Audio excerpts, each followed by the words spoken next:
君の手で守ったから今はただ翼を畳んでゆっくり眠りなさい永遠の安らぎに包まれて Love through all eternity 優しく見守る私のこの手で眠りなさい笑ってた泣いてた怒ってた君のこと覚えている忘れないいつまでも決して Until my life is exhausted 「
Hello, everybody, and welcome to Paddling Pool number 298. Very close to that big 300 number.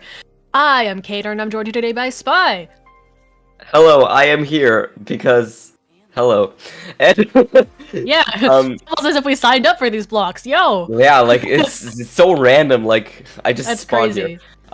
No, Yeah, we I have asked to... to commentate Paddling Pool, and now I'm commentating That's really weird. Really That's weird how it really, works really out like weird. that. Anyway, we have the two teams, Free Flow and Ink Souls here. We have the three maps, or map modes, Rainmaker on Scorch Gorge, Clamblitz on Roboramen, and maybe Tower on Inkplot Art Academy.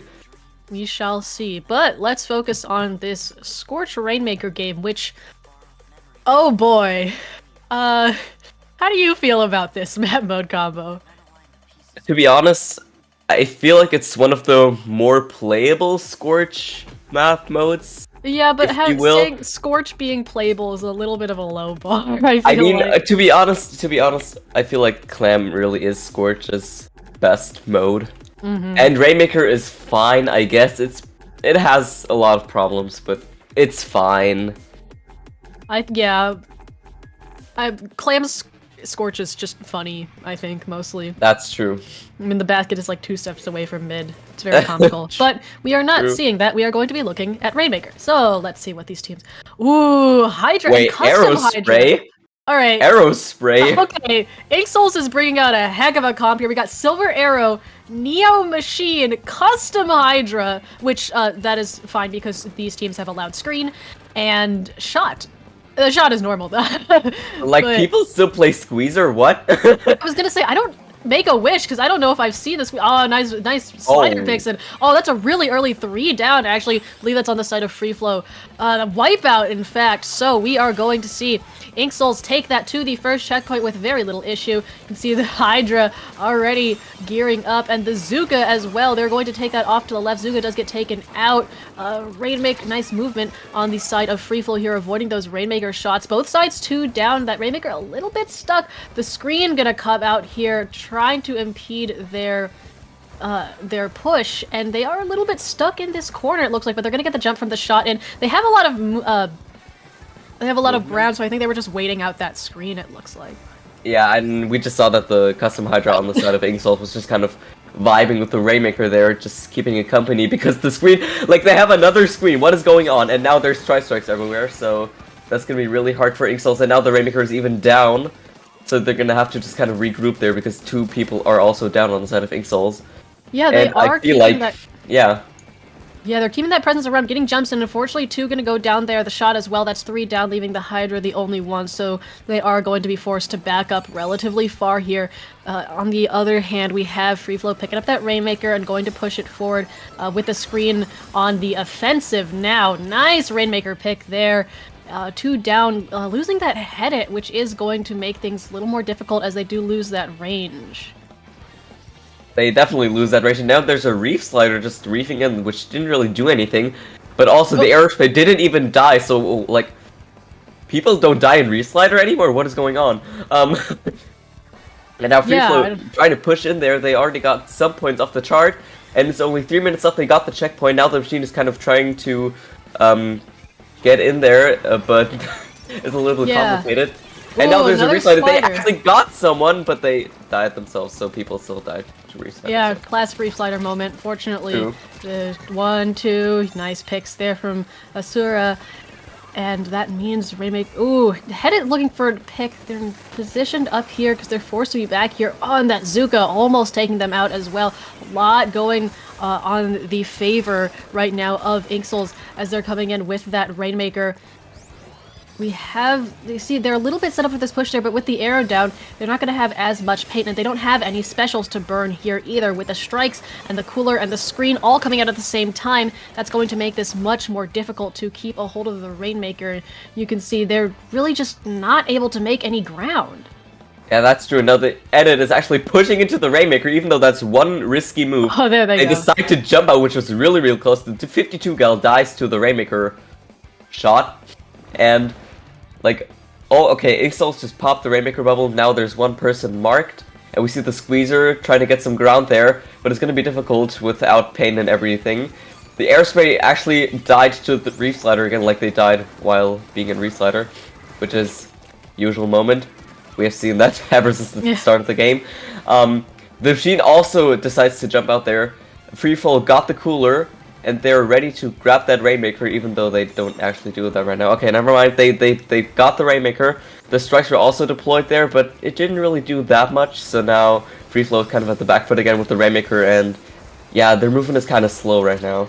Yeah, Inksels is really collapsing onto them. You can see the shot absolutely going for the pick. Does get taken out, though. We have the Reef Slider. Rainmaker just barely getting caught in the radius of that explosion there, and forced to back up as well. So this is in a really nice position for Inksels to pick up this Rainmaker and start moving forward with it. They're going to put a couple more points on the board. Both of these teams are kind of at a standstill here. We've almost feels like we've just seen a giant neutral game this whole ground, with both of these teams just not able to get big momentum behind a push that you usually see in Rainmaker games like these. I feel like the screen might be playing into it as well. You could see both teams deploying their screens there. Neither one of them wants to push through that with the lower visibility, just because maneuvering is so important in Rainmaker.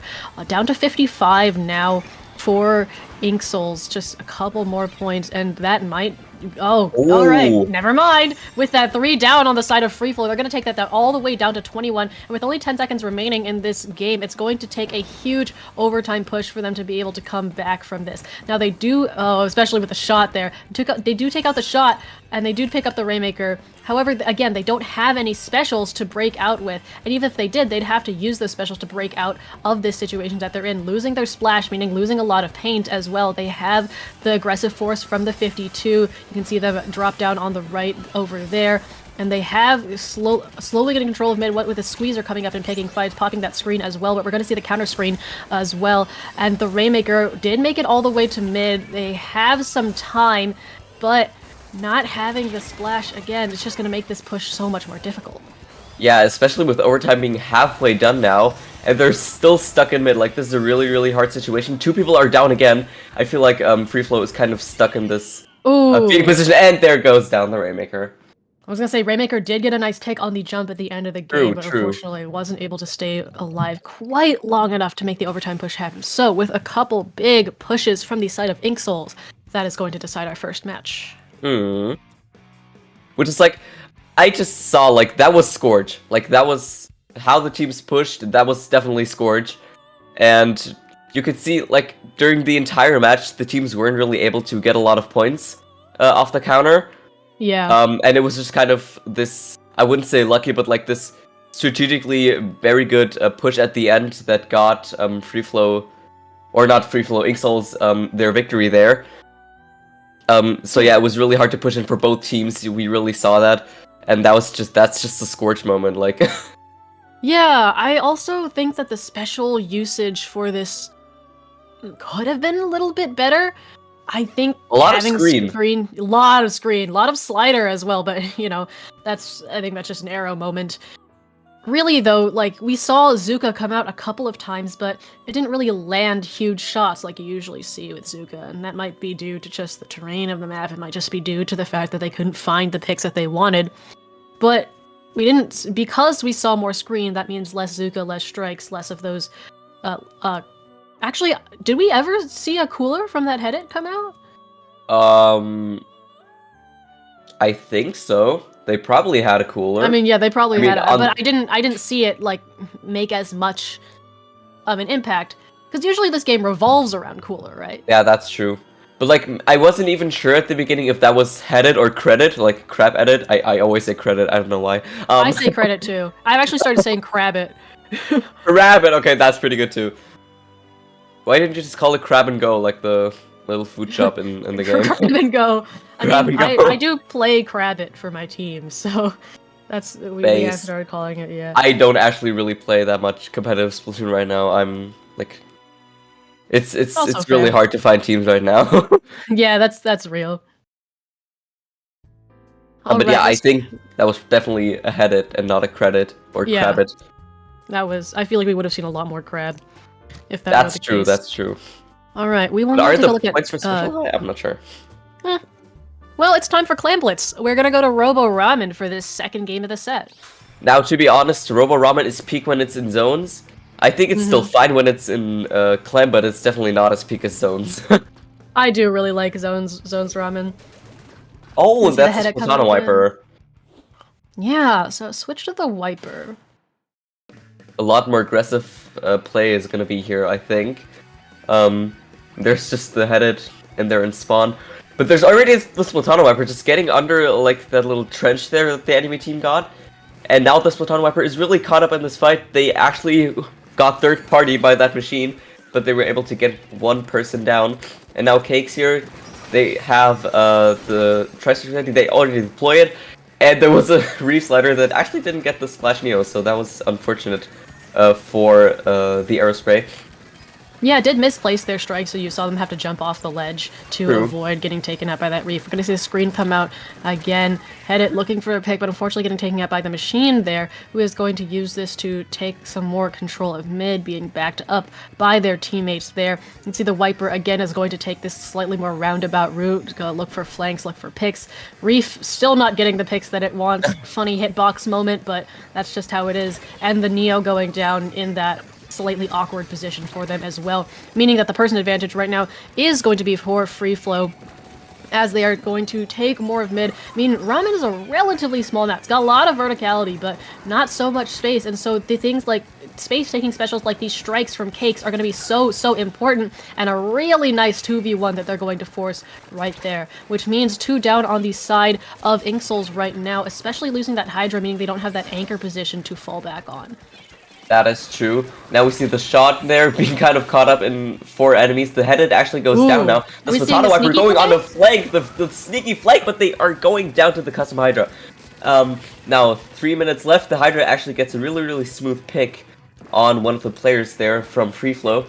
And now Ixel's actually in a very good position, and now the Zuka doesn't do anything. But anyway. Ooh, really good displacement from those strikes there, forcing the Neo into that position they did not want to be in, separating them from the shot as well, and forcing the Hydra to jump out. So, no push from them, although they do still have that power clam that they're going to be sitting on. But it is, again, the turn, Free Flow's turn to try this push. Double screen again, some funny intersections, and we... Oh, I thought they fell off the map for a second there. Not...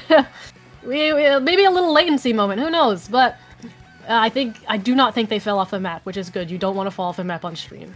Oh, you definitely don't want to fall off the map. That actually happens to me a few times. But now we see it's kind of a 4v2, but now all the people respawn. The Splatana Wiper still at the ledger, but the mine is just always sneaky there, getting them marked there. And now there's a Tri-Strike getting a pick on the foil squeezer. And now we see there's a Neo Splash actually fighting the shot, and they got them with the suction bomb. That was placed really well. And now there's a Reef Slider again, and they don't get Neo Splash. Like, the Neo Splash kind of has this thing with dodging Reef Sliders in this game. Yeah. Cakes on that splash is using the boxes and the hitboxes really nicely. You can see them using the cover of that stage. Control slowly going to Free Flow as they're fighting for mid, but the space control on this Hydra really isn't letting them do anything. You can see when that Hydra's set up, especially with the mines around them, they can't really find an angle with where the Hydra can't reach them, just because of how small this map is. And the Headed, Headed versus Hydra is kind of an interesting matchup in my experience, because you have to, the Hydra's got a longer range. Sometimes you can catch them off guard, but it also takes you, the Headed, so much longer to charge up that it honestly kind of evens out. Reef Slider again not getting what it wants, dropping that clam, having to go back to pick it up. And even with the 2 down, 3 down on the side of Free Flow now, we're finally gonna see the push from Inksouls. They feel a little bit scattered, finally getting that clam in, but dying in the process, looking to get a second one in, and again dying in the process, but getting those clams in, which is what matters this late in the game. Just about a minute left. So now we are down to 60 on the side of Inksouls, and now Free Flow has to do a similar push. They're going to need to get both large clams and a single clam in to even the score, or to bypass the score, that is. Yeah, that is true. But it's also really hard to kind of push on this map, because the pushing path is kind of narrow. And I feel like if Inksouls kind of coordinates this correctly, then they could really easily get this 2-0. But we're gonna see. we see that Free Flow is still kind of stuck in mid there. The machine tries to fight the Splatana Wiper, and they actually go down to the Splatana Wiper. Like, that torpedo was really, really well placed. And now the Hydra abusing its range to kind of get some picks. And now Ixal is actually really in the advantageous state again, and they get the foil squeezer as well. So that's going to be difficult. Free Flow still has their Big Clam and their Pity. But yeah, Ixal has a large control over the map. But the Splatana Wiper! Oh, damn. Yeah, denied once again, unfortunately. Think they understood that it was going to happen from the first time. Squeezer does get a pick. We're going to see this ball absolutely dive for it. No, unfortunately, they do get taken out and don't have quite enough time to make it. That was really close towards the end, but, you know, they still all went down, so... Yeah, the combination of overtime not being quite long enough and getting picked off right before getting onto that basket, unfortunately. Exactly. Kind of interesting to see so many screens, because I'm so used to both playing and watching teams that have screen turned off. So True. I really don't see it that often, so it's kind of a little off-putting to see like 6 of them in one game. That is true, because no one really plays screen, not because, like, it is a solid special. I think it's a bit mediocre, but you can still play with, like, some certain comms. But you just don't really see it because a lot of people still suffer from the accessibility issues that screen has. But to see screen actually played out on maps is really interesting, especially because some of the maps have a better access with screen, but it also just kind of differs from map to map, and I feel like that Robo Ramen is kind of a better map for screen sometimes, just because like the pushing ground is so narrow, you could actually catch people off guard. Yeah, I feel like both of these teams had like really strong neutral games, and neither was able to fully break through. Like, you know, with we see a lot of these teams in this game play really fast, where they get a really big push and then they all die, and then the other team takes that opportunity to break the defenses, and then they all die, and it's kind of a cycle like that, right? So just to see these two teams with both really strong defense plays but not quite able to break through until we saw like that Rainmaker push at the very end of the first game. That got a lot of points on the board. And now we have the second game. We're not going on a break, folks. This is happening right now. We have Helios against Aim Labs. Isn't Helios like the name of a Greek god or something? I'm actually really bad with Greek mythology. Perhaps, but Helios is now the name of a Splatoon team. I still want to make some reference. Leave me alone. No, I'm just I actually like finding out like the references of Splatoon teams. I feel like that's kind of the funny thing of having names in a Splatoon team, just because people can get so creative with these team names. You know what I mean? Yeah, definitely. Especially for pickups, people get really creative. Also, I'd like to point out that Aim Labs' profile picture on Sendu is the Bowser Miss sticker, which I find very funny. Wait, Bowser missed? Or not Bowser, but it's like I think it's one of the Mario Party emotes or something. Wait, hold on. Let me look that up. It's on Sendu. It just says Miss, and I find that very funny for a team whose name is Aim Labs. Yeah, true. That's kind of like this contrast. Because like Aim Labs and you missed. Wait, maybe they haven't been training their aim hard enough. Here, Aim Labs. Oh yeah, like the Mario Party emote, basically. Yeah. Okay, that's actually really funny. And yeah, Helios is the sun god, so I was correct. He is Greek well, there mythology. You go. Oh, we have Scorch again on Rainmaker. Oh yeah, the sticker's literally here on stream right now. Well, there you go. The Rainbow Bowser sticker, Miss sticker. Yeah, but this time instead of Robo Ramen, we actually have clams on Museum de Alfonsino, which I actually think is very, very good. Not as good as like Clams Museum quite a lot, actually. I would say it's best map mode. I'm being honest, I'm not the biggest fan of Museum in general, just because I feel like the one-way drops are a bit annoying, and that you have to push over the spinner most of the times, or in most modes, is a bit annoying. But other than that, I can see why people really like this map, so we should appreciate it for that. Yeah. I like Clem's Museum because I play a Kraken weapon, but that's neither here nor there. Yeah, I mean, Kraken really got it when they removed the Kraken cheese, Yeah, which I I know actually there's think no was more a good. Kraken cheese. It was a good fix in my opinion, but it was still It's kind a of fair unfortunate fix. for Kraken. It still makes me sad, It is. but I still like playing heavy deco here. I sometimes like playing custom range blaster with the high heels from Marina. Just Oh yeah. the high heels are the best gear in the entire game. You can't change my mind. Some of the gear is hilarious. Like, can you imagine running around with a gold dynamo and like a full suit of armor? That would get exhausting really fast, I feel like. True. Oh, speaking Alright. of rollers, there was a fling and there was a 10. Wait, Ooh, a paintbrush. We got a lot of fun stuff coming out, and that leader. Custom as leader? well. Yeah, looks Damn. like it. Well, we're gonna get beacons galore coming out here. We have that tent as well, and the foil flings. Lots of fun, and the custom knot too. So lots of fun to be had on the battlefield here. Oh, absolutely. Like, I don't know when was the last time that I saw custom leader. I mean, the first kit is just basically better in every way. Oh, be but careful! They're gonna hear you. They're gonna get mad. No. I can see why. I can see why. I think custom leader is really fun, but it's like worse than the first kit. And now we see that Helios got the first checkpoint there. The foil flings are still. Wait, there's a screen again. Like, what is happening in the stream? Why do we always have screens? That's really cool. Well, the Kraken absolutely murders the Rainmaker right there. They do take it to 38, so I do think we are going to see game pace very different from that first set that we saw. You can see already we've had coolers come out from both teams, going to be very important for the state of this game. And we do still have presence from Helios around the Rainmaker area here, though it does reset. Looks like Aim Labs opting to go for the reset rather than picking it up. And Sorella on that tent going down. We do have a lot of mid-control for Helios, though. So we are slowly going to see, especially this paintbrush, going to go and look for some sneaky picks. Oh, but the Brilla says, can't catch me, and then they do get taken out. A couple trade picks here. We do have the cooler come out again, so that is really going to help Helios.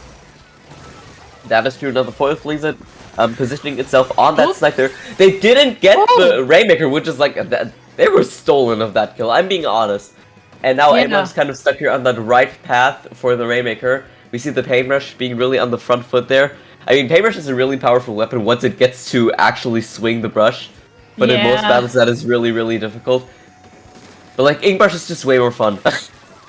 Yeah, I'm an I will Inkbrush say player, that I'm sorry. the speed decrease on Paintbrush does make it a little difficult at times. And you can see, oh, the tent shield again coming in clutch here, and as well as the Zuka from behind it. Looking for picks, doesn't get any, but still takes the space that is commanded by Zuka. And so that Rainmaker going to reset again to neutral ground again with all of this mid-control. On the side of Helios, you can see the leader waiting for something. They have the Kraken as well. They're probably sitting on that for a more offensive usage of it. But we are going to see Floops immediately pop this Zuka. Splashdown coming out from the knot there, losing the paintbrush, losing the knot. Leader's looking for a pick, but is again going to get displaced by the Rainmaker. You can see Floops. Oh, there is the Kraken. Nice picks there. Looking for another. Not... But don't think like they got it. It's like kind of difficult there, but the ends up actually trying to push the Rainmaker there. The Rainmaker almost got the pick on the Zap, and the Zap was just way too greedy, and they went into that shot there, so that led to their demise. And now we see that Helios is actually really, really close to getting more points off the counter there. But of course, they only have one special, being the Zuka there, and the Zuka actually does nothing. Okay. Yeah, the Zuka got a little robbed from almost using the tent shield to live. Not quite. Another Zuka shot going right off the map. Unfortunate. We still... Oh, did somebody fall? Whoa-oh. At least it wasn't directly caught if they did fall. We're going to see another Kraken come out from the leader there. The thing is, we still have the presence of this foil flingsa here, which means we're gonna see the screen, we're gonna see picks, we might even see jumps come in, or just the teammates at least come in to support them. I don't know how they haven't gone down yet. Okay, finally they get taken out, but very, very impressive from them. Is that what they call black magic? I don't know. That was like Yeah, some serious Handsman craft right there. Yeah, and I think they're just gonna wait it out and go for this. I don't think they're going for the reset here. Zap again going to go very forward. I believe they got somebody, but did also get punished for it. They're just a little bit isolated. We have the splash in from the Nautilus to take a little bit more ground, but they're going to very quickly get pushed back by the combination of the Flingza and their bombs. And Zuka coming out, taking out the paintbrush, so no more front line for them other than that zap, making this more difficult. A Kraken jump scare. Oh, just Kraken barely jump avoiding that. Yeah, that was Hey, really, Kraken really jump close. scare. Yeah. They can be glad that it's not Splatoon 1 Kraken, because that would have been a one-shot. Yeah, yeah, I was gonna say. This paintbrush, again, you were saying, like, once it gets set up, it can do some real damage, but they just cannot get into the position that they really want to be in. And Rainmaker, I don't know if they intended to go into this little corner here. Nautilus, I don't know how the splashdown didn't take them out, honestly. I mean, Splashdown can be a bit inconsistent. Yeah. Or it is inconsistent most of the time. Hitbox But I'm actually over. Splashdown supporter. I feel like they executed triple Splashdown very, very well in this game. And it can definitely do some stuff, especially with the Nautilus. I think Nautilus is actually really underrated right now. Oh, there are definitely better very options. strong. There are better options out there, but I think Nautilus is kind of being overlooked on. Yeah, and the splashdowns can definitely come in handy. As a lover of all splatlings, I do say I have a lot of fun playing Nautilus. Yeah, Splatlings have a lot of fans. I mean, I really like playing Mini, but I'm like more of an aggressive type player. Yeah, Mini so is I fair. I play Inkbrush a lot and like Stamper and Blasters and whatever. But I can just- see why people love Splatlings. I wish another splatling had the charge hold mechanic, but I feel like if you put it on any other splatling, it would kind of just be extremely broken. Imagine Charge Hold on mid-charge during Hydra. Hydra would be busted. I think I feel like Hydra deserves either charge hold or mid fire charge. I mean, Hydra's supposed to be the slow weapon, so I understand why they don't do it. But I get your I think point. it deserves mid-fire charge at least. That's my take. I can understand why they didn't give it charge hold, because charging and then just absolutely unleashing the Hydra range and damage would be kind of crazy. But True. I feel like it deserves the mid-fire charge, just because, like, I mean, it is slow, but that already is a very big weakness. Yeah. But yeah, we have Clam on Museum right now. And now we're gonna see if they change up anything, if they stick to the paintbrush, or if they stick to the foil flingza. And we have a pencil now, and order roller, and what's that T-Tech? Now we have blaster, now normal Nautilus, we have Tetra. What the hell is going on? We have two pets. What? The pencils are fair. I think I could have seen the pencils coming. I don't know if I saw the order roller coming, but or the Tetris. That's very interesting. I think we've also switched to V Nautilus as well. That's a very quick 3 down on the side of AIM Labs. So, I mean, not too much. Okay, I was gonna say not a lot can be done, but we just have all of the clams in the economy, I guess, and are immediately going to bring those in. I mean, cooler and everything. Somehow they've built a push in 30 seconds, and they're going to continue getting these clams in. The pencil's got 6 clams, and they managed to get all of them in. That's down to 62 already. We have the order roller coming in with more clams and another pick as well. We saw a jump out there coming from the pencil, I believe, trying to get out of a sticky situation, but by the time that they're regrouped, the members of Helios are already gone back in mid, still alive, still on this pencil, taking a very forward position there, getting a lot of clams in and making it back to mid pretty much unscathed. Yeah, that was a They have pretty another ball. intense. How is this happening? Like, what the hell is Helios cooking? They just constantly have clams. Now they have a cooler as well. So even if they go down, that's not going to be too much of a problem. The pencil trying to get a hold of that blaster, and now the pencil's actually kind of in a conflict with this blaster again. I feel like the Ooh. blaster doesn't really. Oh, no! They fell down. They fell down the second time. Going for a What little else is- swim at Museum, unfortunately. One of the balls going down, but that's okay because the pencil is still holding on to another. Helios is playing at light speed right now, but so is Aim Labs. Both of these teams matching each other's pace. We see the ball right under basket and push, and their team members not close or not far behind. We have the Reef Slider from this Tetris if they want to be, but they are going to be rapidly pushed back, especially by the range from and the paint from this pencil. There's a lot being outputted here. True. And now John there, trying to get a hold of another player, but now they kind of have to back up and switch their position up because, yeah, the angles on this map are kind of a bit awkward in some Ooh. situations. Now the Reslider tries to get the roller, but the roller is actually being knocked down by another player. And now Aimlabs was able to push in, and they got 2 big clams in, and they still have another one. And now people are going to be pushing onto the plat again. The pencil goes for a risk. They only got 1 clam in, so Helios still in the lead here. And now that 10 with the 1 shot, even though they were already damaged. Yeah, we have an exactly 1 point difference on the board here, and both those penalties are greater than 20, so 1 ball is not going to be enough to break that point difference. We have Soda come out from Helios already. They are on the offensive again, trying to get more paint down in mid. Both of these teams, ooh, nice pick from the pencil. They are 2 down on the side of Aim Labs, meaning that Helios is going to take this opportunity to get a lot more coverage of mid. This pencil, again, I mean, you mentioned the angles, but they are making really good use of this spinner, as well as the cover that it provides. Bubble on plat as well, really, really nice. And you can see Helios is just kind of slowly encroaching on the territory of Aim Labs. Even if they don't have the power clam made exactly yet, they have enough clam economy to make it, and it looks like that is going to be coming very, very soon.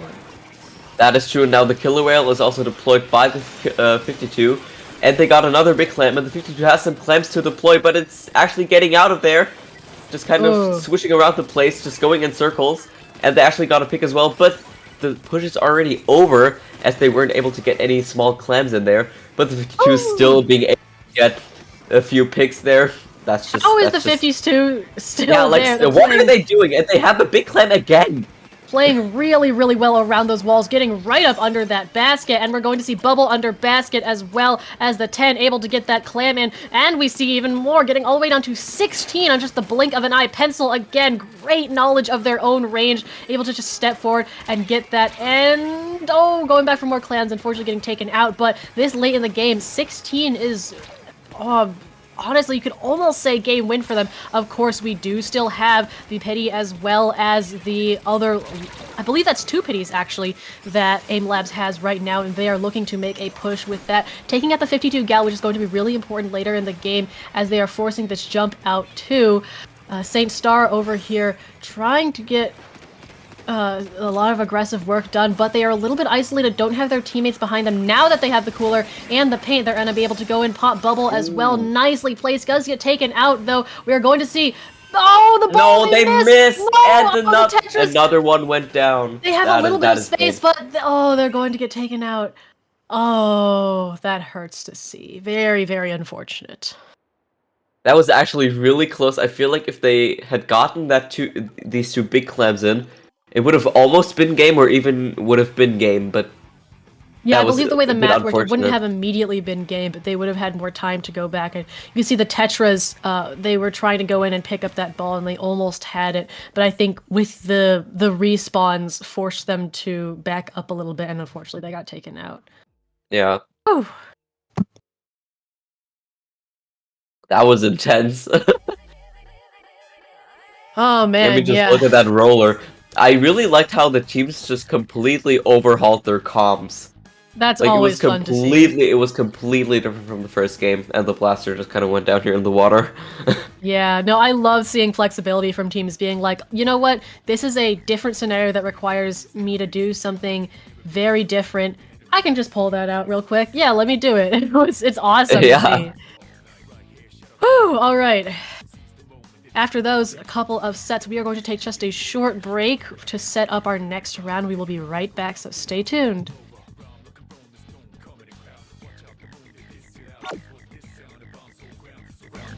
Ease your pace, cause enemy's brutal. Moment of truth, there ain't no truce. You're the only one world, one love. But the battle goes in, shadows will mass destruction.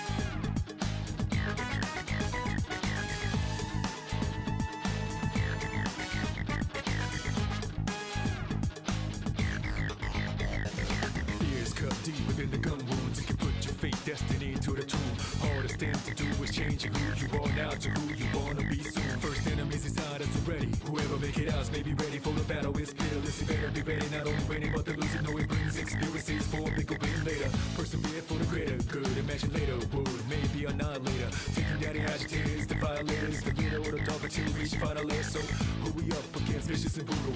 Moment of truth, there ain't no truce. You're the only one world, one love. But the battle goes on, shadows on mass destruction. Ooh, yeah. Baby, baby. Ooh, yeah. Baby, baby. Ooh, yeah. I gotta take down these enemies. The better run when they see me. Baby, baby. Got the energies, we hold this heat from the best team. It's a takeover. Can't run away from the boss, can't so on. Baby, baby. Take the best of me, rest is history.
Riding up until the day I meet you. I'm riding up.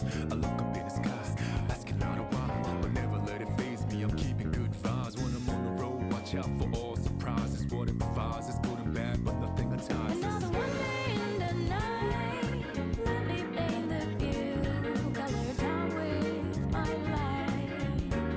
For every moment shared with you, not out in the day, but never fully gone.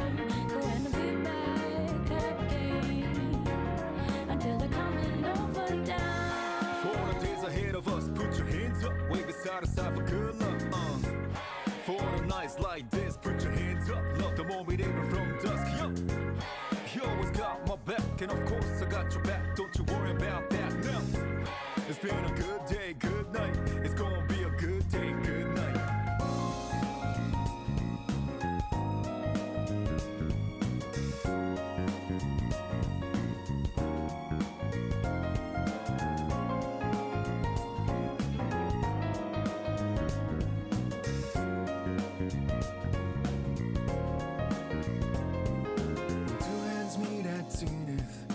Nothing comes between us.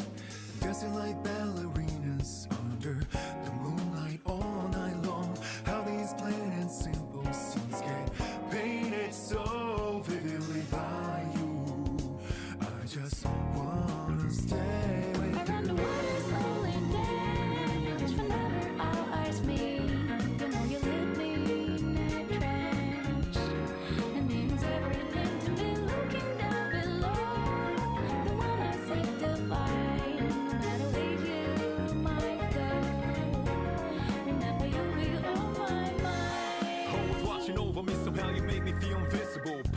summer, so young.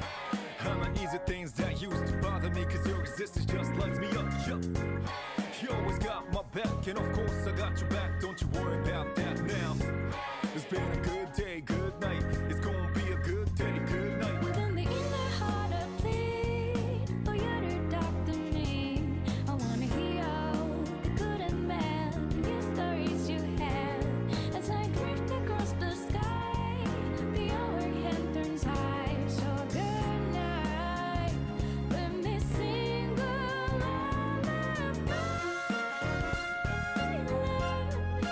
I'll be singing, baby.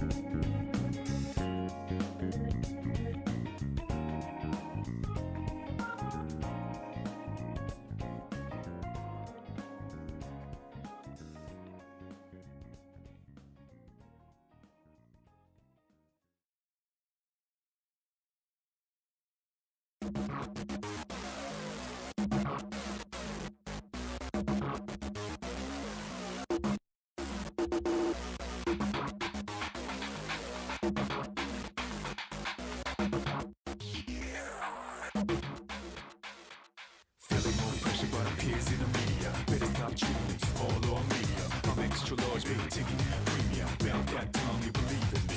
Yeah, I'ma lay it down, grabbing that crown. Laying dollars on the ground, gonna double up now. 65, 4, 3, 2, one more time. Heavy punchline about to bruise. Let it go, let it out, let it go, let it out. Take a deep breath, deep breath, deep breath, deep breath. Lay low, lay high, lay low, lay high. If you feel my vibes, then pop with me. Let it go, let it out, let it go, let it out. Take a deep breath, deep breath, deep breath. Lay low, lay high, lay low, lay high. Clear your heads now, watch a peek.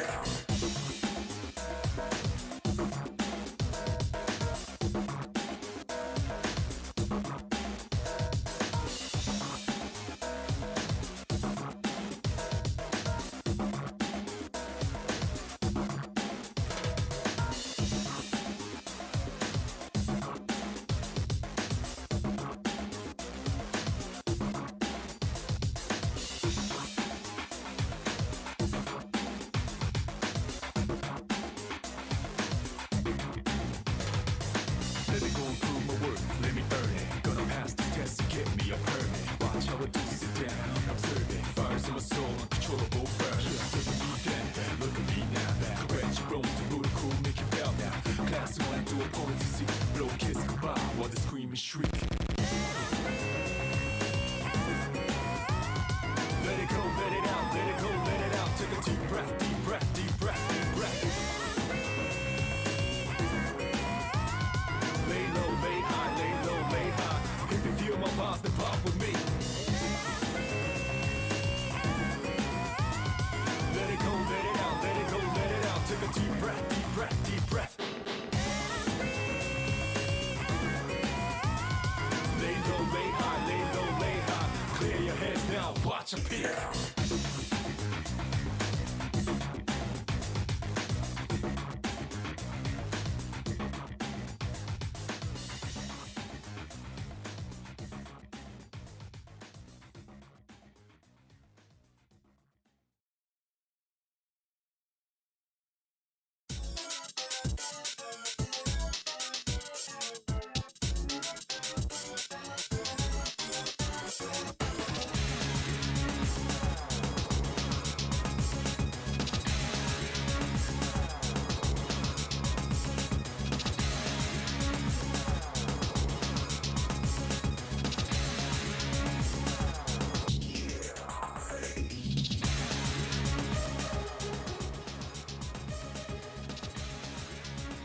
Hello everybody, welcome back to Paddling Pool 298.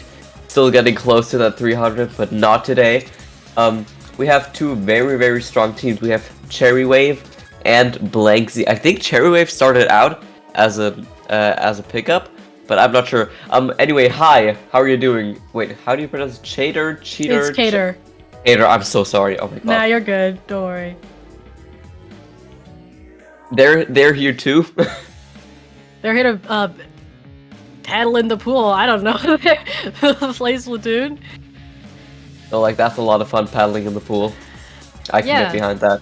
I can too. And that's why we are here to watch Clan Blitz on Umami Runes as our first match of the set. We are in best of 5 now, not best of 3. In America, we say slay, and I do too.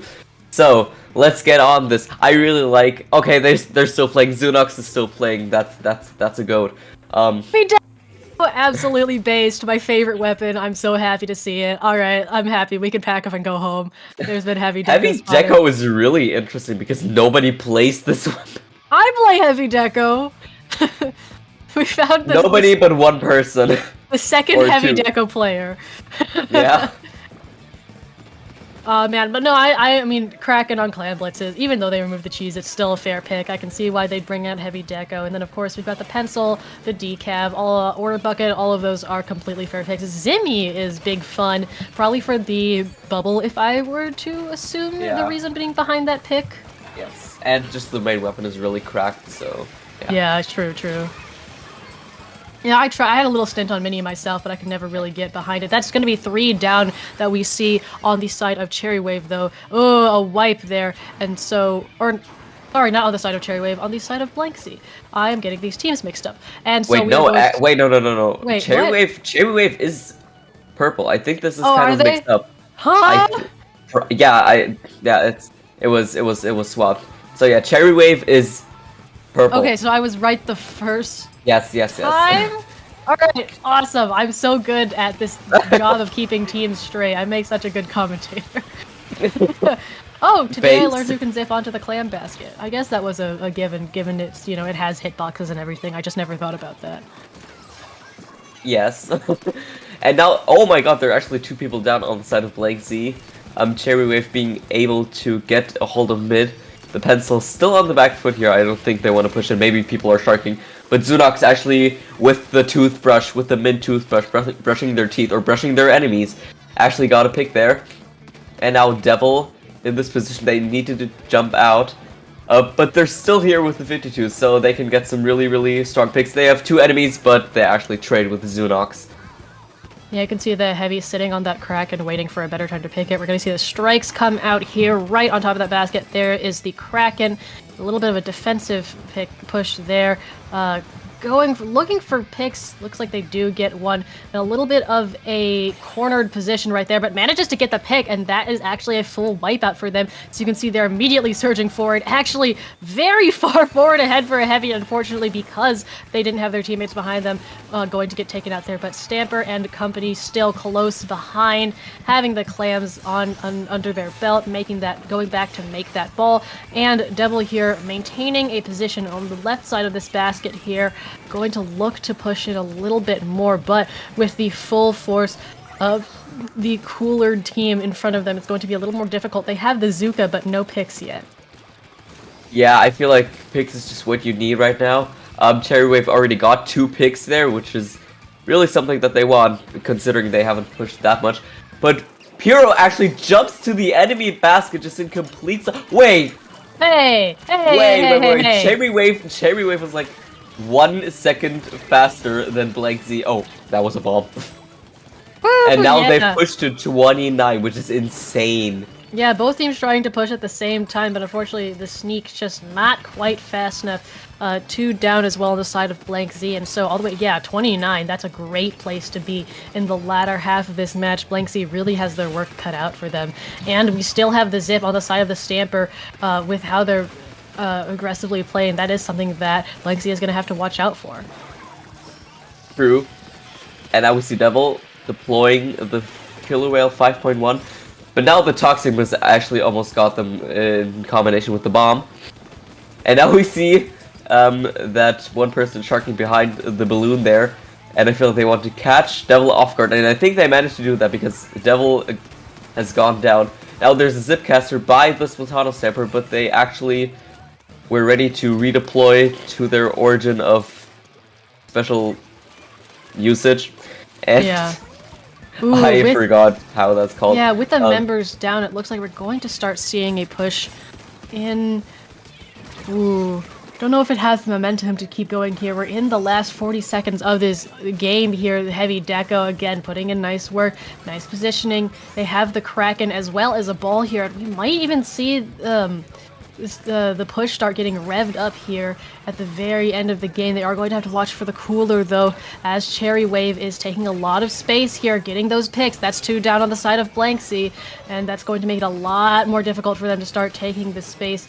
The ball also disappearing, so I think they do still have that pity. We are going to see overtime, but without the second ball, it's going to make this push so much more difficult, so much more of an uphill battle.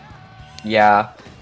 Considering that Blanksea hasn't pushed in yet, it's gonna be really hard to get this overtime in their favor. Zuka. They used the Zuka that unfortunately didn't do anything because the bubble just kind of blocked that off. The Stamper also went down. We only have like 10 seconds left on the timer. The shot got a pick. They're trying to push him, but that big clem goes down and that's totally game. Yeah, bubble absolutely negating any damage there as well. Well, there is our first match. It really just, I feel like Blanksea just couldn't get in after that big push from Cherry Wave. Yeah, that is very, very true. But we actually saw that Blanksea had some really, really good efforts into getting to the big clam. They had that really sneaky push there, but it was just negated because Cherry Wave was like 1 second faster. I feel like if that 1 second difference wasn't there, I feel like they could have done wonders for Blanksea. Yeah, definitely. That push absolutely could have done a lot. Just didn't... I mean, the other team was just a little bit faster, and that's really unfortunate. Alright, time for our next match of the set. Hagglefish Tower. This is a almost one of my favorites. I really, really like Haggle. I really like Tower. Good map mode combination, in my opinion. You really like Haggle Tower? I do really like Haggle Tower. I actually like it as well. I just feel like that one right side checkpoint is kind of hard to get by. It can be kind of snowbally, but other than that, I really like. I mean, every map is kind of snowbally after the last checkpoint, though. True, true. I feel like Tower just generally has that problem. But yeah. Yeah, I like Haggle a lot. I'm happy to play any mode on it. I really do like... I like getting set up on the tent a lot. That's really fun, true, yeah. It's almost like... It reminds me of Starfish main stage, almost. And that is a big callback. Oh my god, I remember the time during Grand Festival where Starfish main stage was like one of the maps that sponsored the event. And everyone, including me, thought that Starfish was gonna come back, and I was so hyped because I actually like Starfish, but it didn't come back. God, yeah, I low-key wish it would have come back, but I understand why it didn't. We still need third kits, by the way, Nintendo, thank you. Copium. That is insane, Copium, I agree. Yeah, but we can still hold out hope. I'm holding out hope for my Heavy remix. Yeah. And if they could give it Wall, I would love that. Please give me Heavy with Wall back. Please give me Heavy with Wall. Wait, I really want it back. 91? Okay, that's Ooh, unusual. Yeah. Not something you see every day. I mean, S-Blast in general, but... Yeah, I feel like if you don't see S-Blast 91, then you're also not gonna see S-Blast 82, 85, I don't know. Numbers, yeah.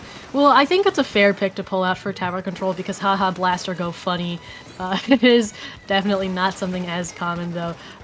This is also Crabbit, so we are going to see the crabs come out here already from on top of this tower. We pop the crab. Unfortunately, they are the last one standing, and so they're going to be forced to back up and not quite far enough to avoid getting punished for it. Yeah, with these knocks here with the bubble trying to do something, but that S-Blast just immediately and they're going back to spawn. And that transit was really close, but now he was actually able to combo with bomb. we see that Cherry actually has really strong. Wait. Yeah, Cherry. Okay. All the teams are mixed up. We see Blake's actually trying to counter that score, and now Cherry is 2 people down. So it's kind of for Cherry Whiff to get back into mid because Blakely has actually taken a lot of control here. The slot also will down, so Cherry Whiff in a bad spot right now.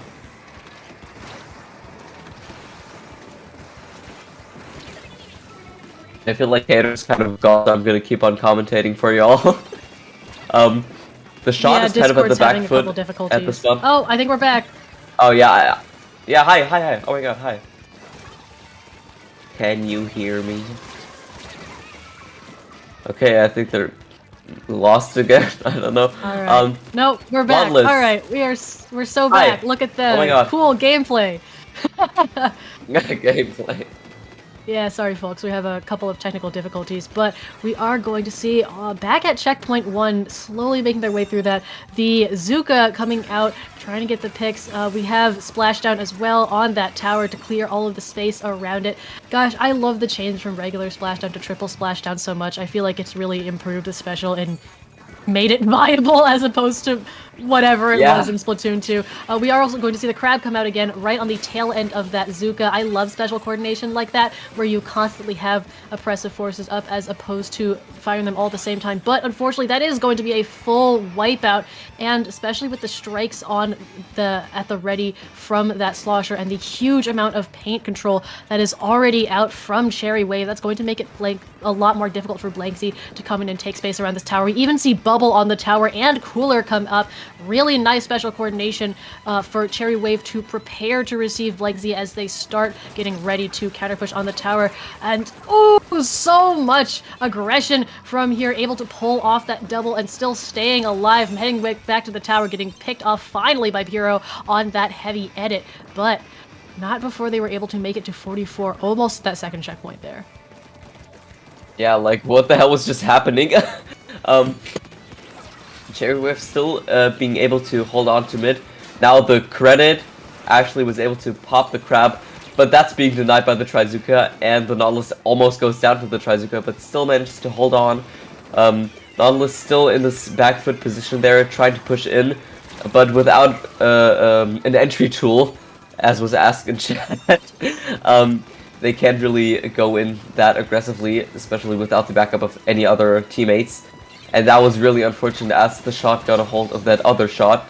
And now explosions and everyone is down. It's just 2v2. Yeah, I feel like people going in without the support of their teammates has been a recurring thing that we've seen in these past few sets, even before this one. Splashdown getting cancelled, unfortunate there. Maybe a little sneaky. We see, ooh, really nice Zuka shots. A great idea from, I'm not sure if they got a pick, but they at least got a couple hits on people and firing towards that tent where people are really clustered. Ooh, and we see a double on that tower. Not before they take it all the way to 36. So part of the way through that checkpoint, just getting even more points on the board. We head into the last 25 seconds of this match. The members of Blanksy are fighting for any control of mid that they can possibly get.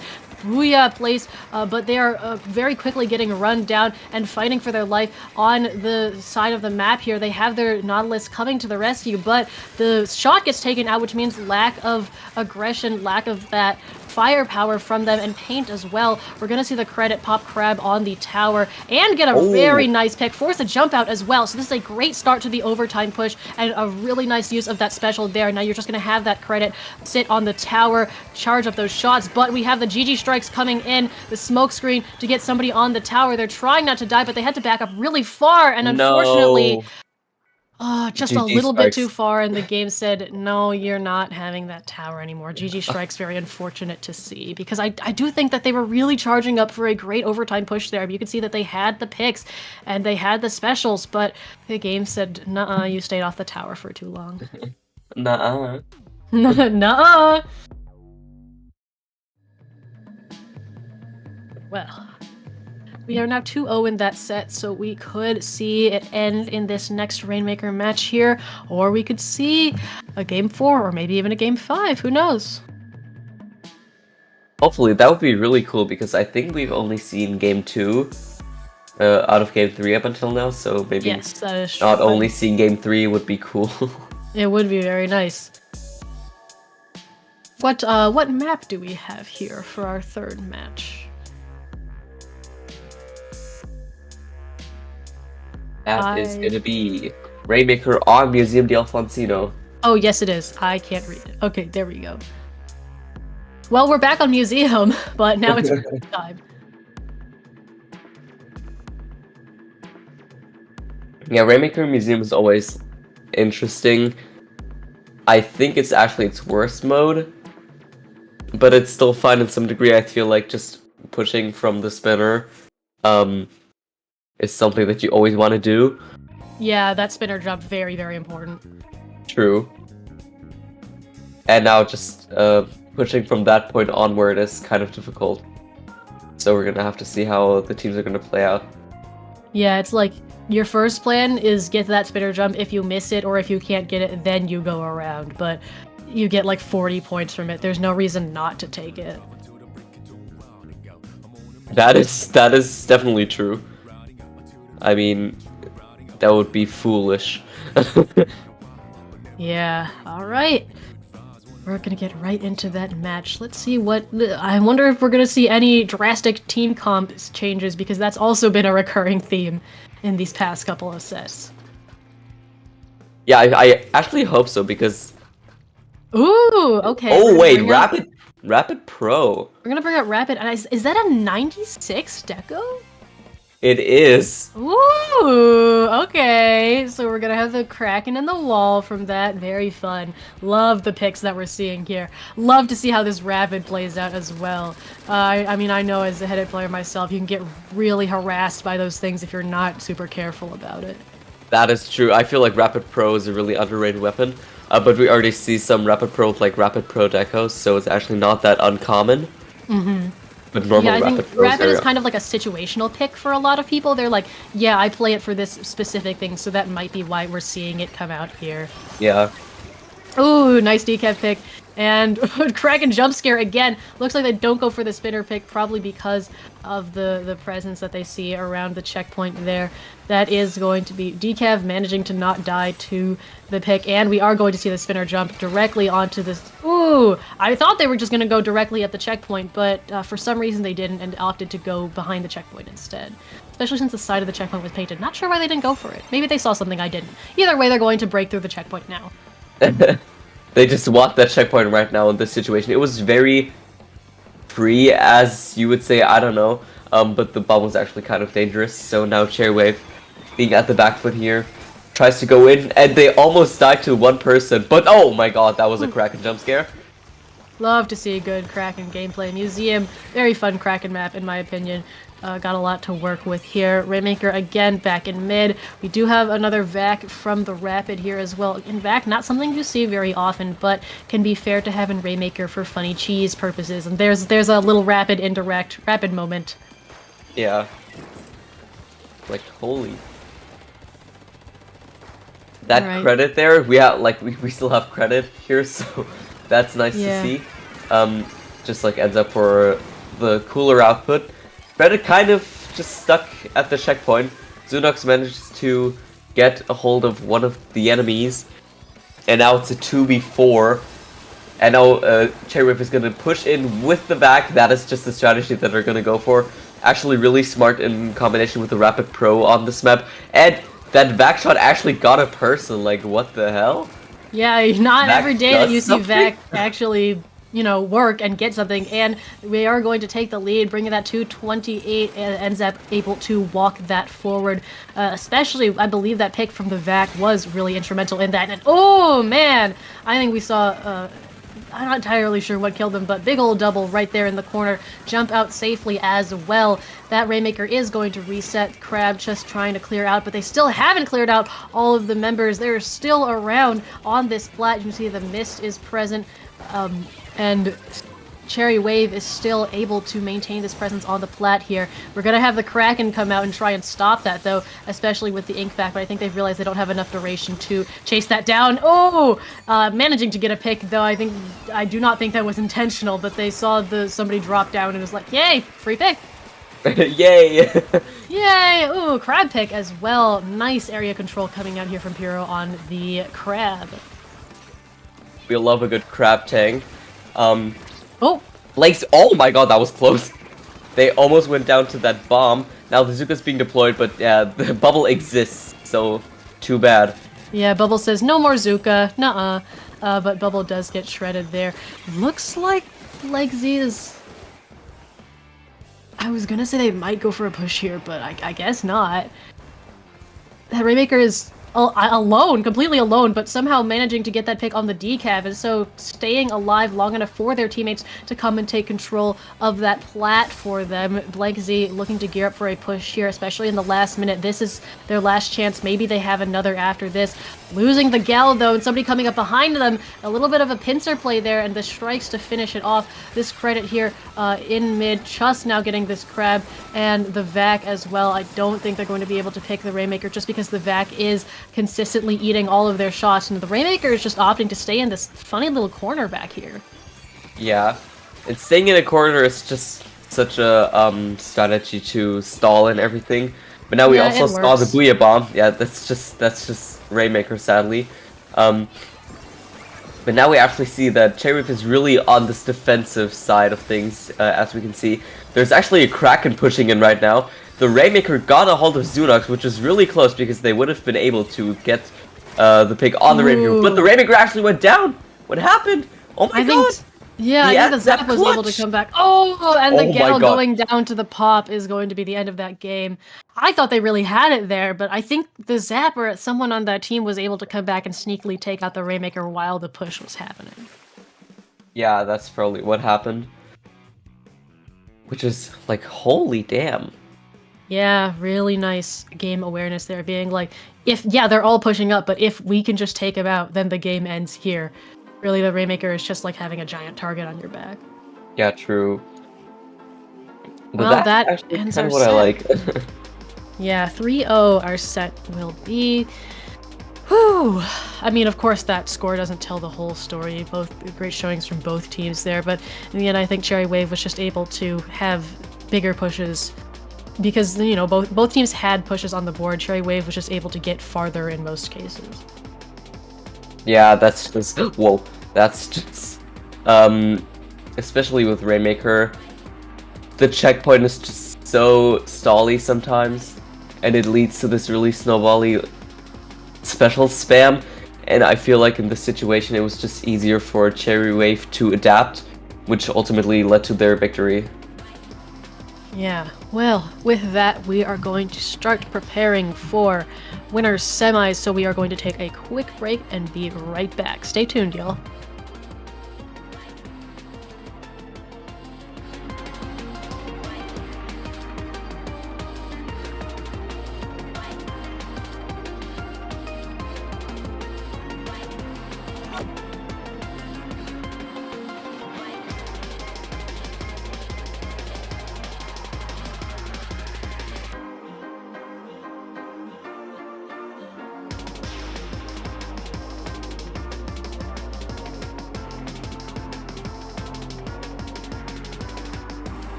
Anyways, the Inkpack protecting the Rainmaker. This might be an instant sweep to get another wipeout. So he's going to stop things and kick it back right there. What?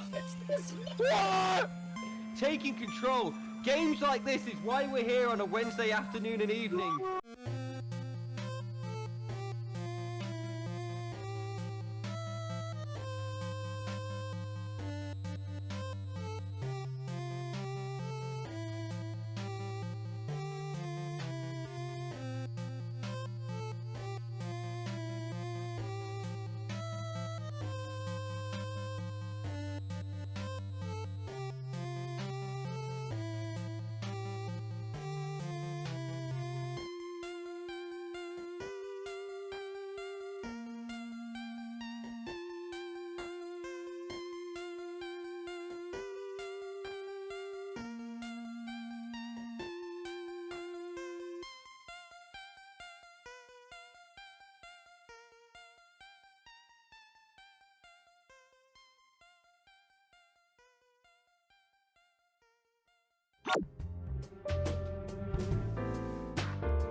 relax to the sound that goes around and round and round and round. She said, hey, hey, hey, feeling the fire with the burning desire. Every day we inspire but never expires. But we gon' chill today, let me rock the world tomorrow. Yeah.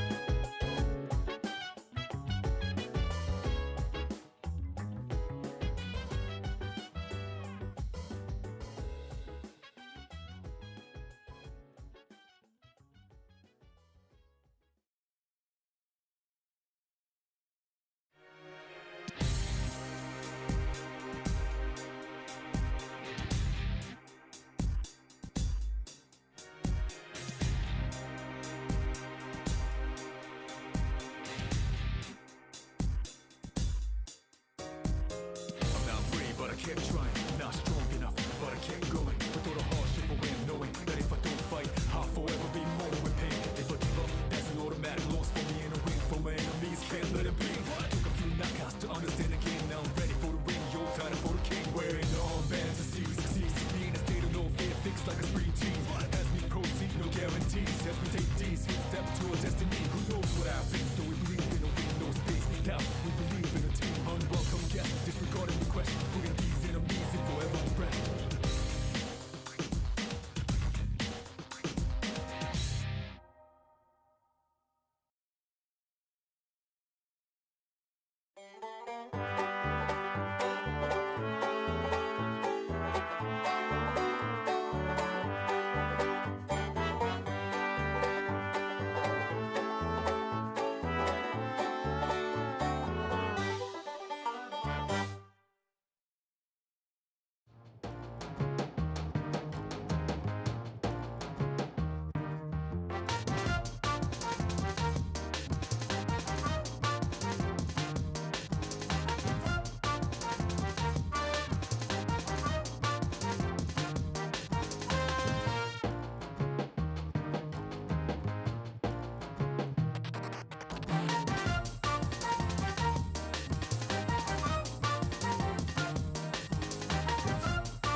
Hello, everybody, and welcome back to Paddling Pool number 298. If you're just joining us, I'm Kater, and I'm joined here today by Spy. Hello. Yeah, A bit of a the mix-up spiel here. got a little tangled up. That's okay. All right, we are in winners semis. We are about to see Camden versus Operation Zero. Team us. Yes, here we go. So looks like we are going to begin this best of 5 set on tower control. On Hagglefish Market. Wow. We already saw this. You said that you liked it a lot.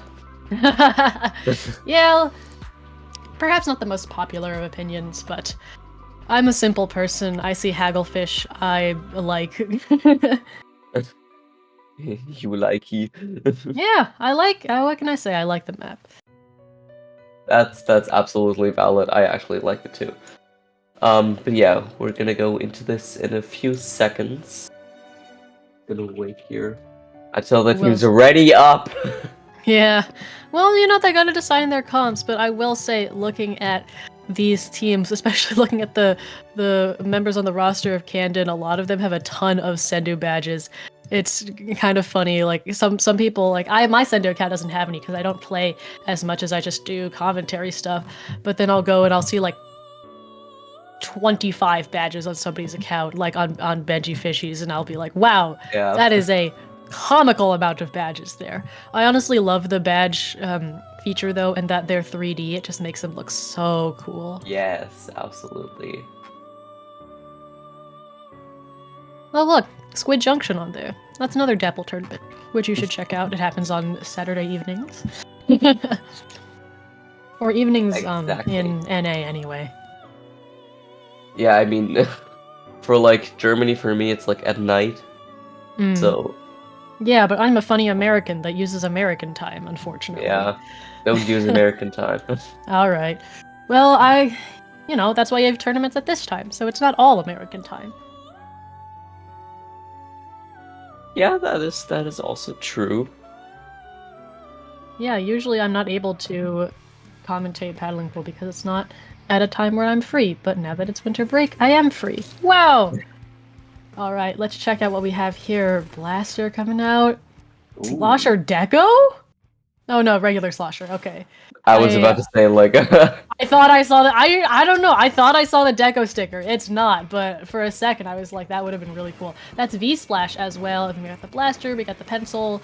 Actually, Blasters on both sides. Not too many surprises here. Double Shot is kind of funny though. That's pretty funny. yeah, I mean, if you just want a weapon like Neo Splash that is a bit more fight heavy, I think that T-Tag is actually really good. Yeah. Weapon to pick here. And we see T-Tag fighting against the Blaster, getting off the Blaster, and getting another and getting the Splash, but also dying to the Splash. Now the Pencil is just here in mid. Yeah, Fighting against the Blaster that's really close. That's not a unfortunate that they Pencil, weren't that's a able to shot. get those strikes off, but still a really nice double. We are going to see the Zuka come out as well. Very close-up shot, gets the pick there. Splashdown on the tower. The Slosher is also down, with the Pencil getting that nice pick and deploying Cooler. We are very quickly going to see a push come out here. Yes, indeed. Now the shot here on the ledge, trying to fight someone, but that's not really going to happen in their book. The T-Tech trying to push in a bit onto the tower, but now there's also a Kraken who's maybe going to demolish someone. Never mind. Yeah, unfortunately not quite getting the picks, but Camden still having this push go nicely. Izuka directly gunning for Skywolf. 3 shots does not get them, but the Pencil is still here as well, and already charging up another cooler. This push is going very smoothly. 3 down right now on the side of Operation Zero, and we are already at that second checkpoint and very quickly going through it. Second checkpoint is not something that you want to see fall that easily, and especially not with the cooler on the tower. We're going to see the strikes come in. Pencil does go down, but we have the Kraken from the blaster very quickly driving that T-Tech off. So though the push stalls for a second, we still have presence from Candon around it. Going 2 down, though, does mean that they're going to have back up 3 down there, as the Splash, being the only one left alive, does also get found out, so delayed wipe there. That took them all the way to 18, though, that last checkpoint, and Carly Ray here already has that Zuka waiting for when Operation Zero comes back to claim mid. Exactly. Now we see Splash here, being on this one block. They're just trying to really aim for their special. The shot here with the Zuka actually gets a pick, almost gets another pick, but that suction bomb is not having it. It actually interrupts their Zuka and gets them down. Now the cooler is placed on the orange side here. I can't see the team as Cannon, I'm sorry. Yes. And now Operation Zero also gets their tri-strikes out. Now the shot just kind of went down. I didn't really see how that happened because of all the tri-strikes. Maybe it was the pencil, probably, but I didn't really see it that much. Yeah, checking out where we're at as we head into the last 2 minutes of this game. A little bit of a cornered blaster on the bottom there, getting 2v1, and we see the Kraken almost at the ready for the blaster on the side of Candon here. Now the question is, are they going to pop it immediately? I don't think so, because they are waiting on that shot to come back. We got the Zuka getting very rudely interrupted by the, I believe that's the Splash over here. Yeah, and they're going to pop Crab from over on the right here. Ooh, taking out Harley Ray on the shot, but a lot of pressure on them. Forced to jump out from the pencil there, although very fast due to the cooler. And now we are going to see a push finally begin for Operation Zero, though doesn't make it very far before, even with the strikes coming out there, quickly losing momentum. With the splashdown getting taken out, that is still 2 down on the side of Candon, though, and so they're going to be able to keep up this push. Try Zuka pick. Very, very nice. Sometimes from across the map. Yeah, just... It's such a two-sided sword. Sometimes it doesn't do anything, sometimes it just gets a triple, sometimes it's across the map. You don't know, sometimes it uses a panic button. Now the pencil is the only one left on the side of Cannon, actually gets a pick. And now the shot is the only remaining on the tower, but there are people jumping to that shot immediately. But Operation Zero still maintaining their push. And it's really close because we only have 40 seconds left on the clock, and Operation Zero still maintains their push, which means they're maybe going to be able to overthrow Cannon here. Yeah, keeping the gas down. And we have a 1v1 situation actually on the board here with that blaster staying on the tower. We got picks all on the tower, 24-18 right now, but that's 3 down, and the T-Tech is the only one remaining. That is a wipeout. Just 5 points, actually 6 points before they would have gotten that lead. So despite the huge push coming out of Operation Zero right there, it is just not quite enough to make it to that 3rd checkpoint. Nagi here on that Crab, just holding them back as we see the timer tick down, and with that wipeout and that Kraken robbed of the pick at the very end of the game.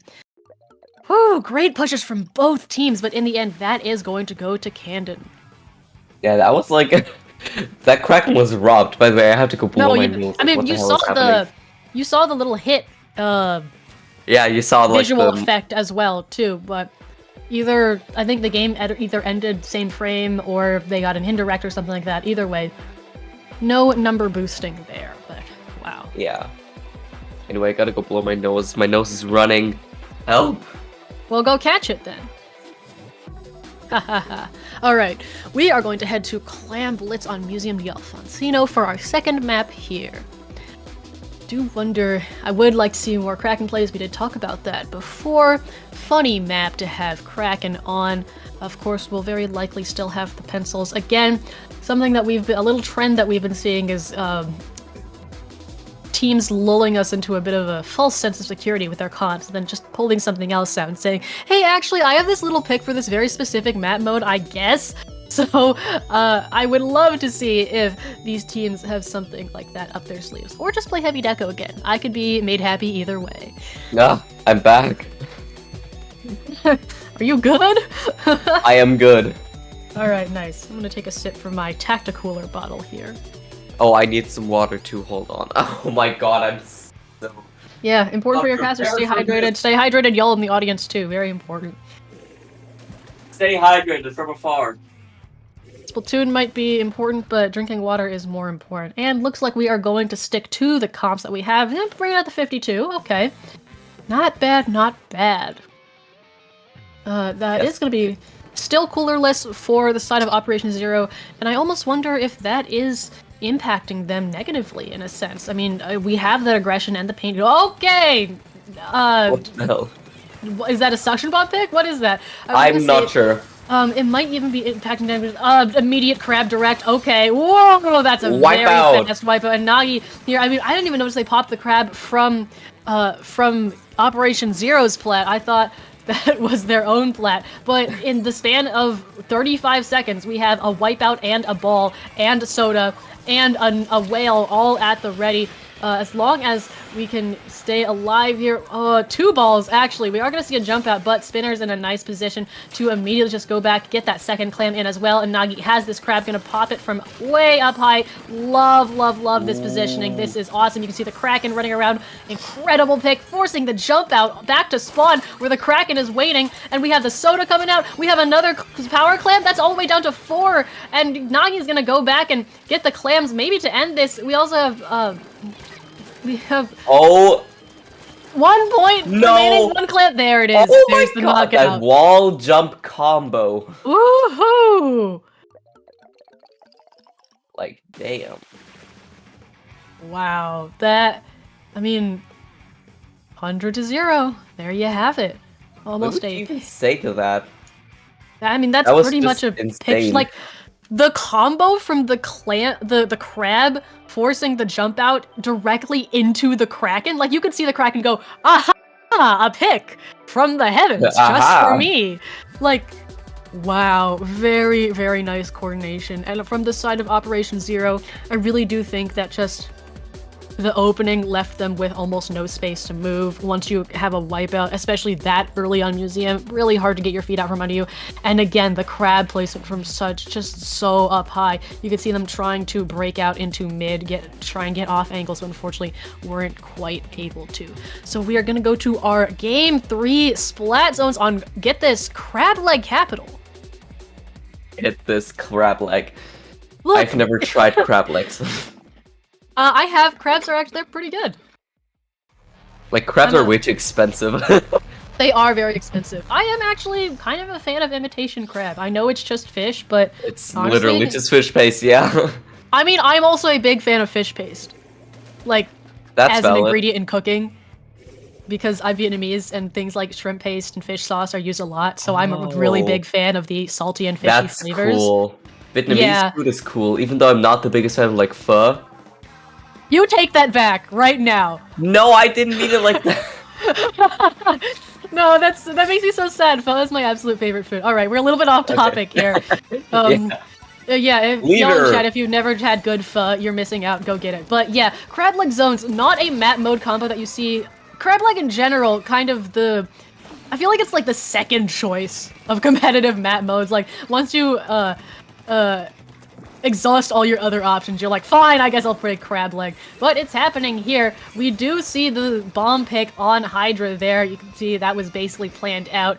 And with that, we're going to actually see I believe that's Operation Zero, holding onto this zone for a little bit here. Strikes, hoping to get the control a little bit longer, but that is 3 down. Shot being the only one alive, very quickly getting chased down by the Kraken and their friends, gonna get taken out in that corner now. So that is Candon in control of the zone here. See the Slosher all the way backed up into that corner, managing to get out of it though, so very nice movement from them there. Crab, like, I feel like if you get trapped in those pits, it can be really, really difficult to get out without just straight up jumping out.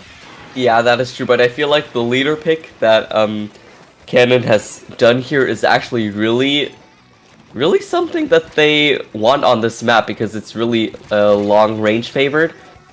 We already see that they got the lead here, and with the leader support, who is currently at the back foot here in mid, I feel like that's going to work out really, really well for Canon, as, yeah, this map is really long and really big. Yeah. So I it's mean, you can easy see to- already this leader getting set up, and oh, that even getting taken out. But that close range pick, very nice, especially since I believe they're playing scope, and we're now in the single digits. Those strikes gonna come out as a last ditch effort, but not quite enough paint on the zone, just under half, to make that a very fast game 3. That was like, what is Candon cooking? Oh, they're absolutely cooking. I think after that first match, you know what they were like? Let's turn up the heat. Woo! Let's just go destroy everything. Well, with that very fast game 3, that is going to be our set. So, and that is Or actually... you mean our last set? Yeah, well, that last set for us as casters, Yeah. we are going to be handing off the mic to Jeannie and Pat. Classic duo, great set of casters. You are not going to want to miss what they also are cooking. Right before we head out, Spy, where can the wonderful people in the audience find you on the internet? You can find me on Twitter at Dr. Spy LOL. I don't even know what I'm doing on Twitter anymore. I'm just doing random stuff. Where can people find you? I don't really know what to talk about here on my end. Yeah, that's fair. This is just like my wrap-up spiel. You can find me at cater.inkling.social on Blue Sky. I cast and I do tournaments, and I post art, and sometimes I play the game.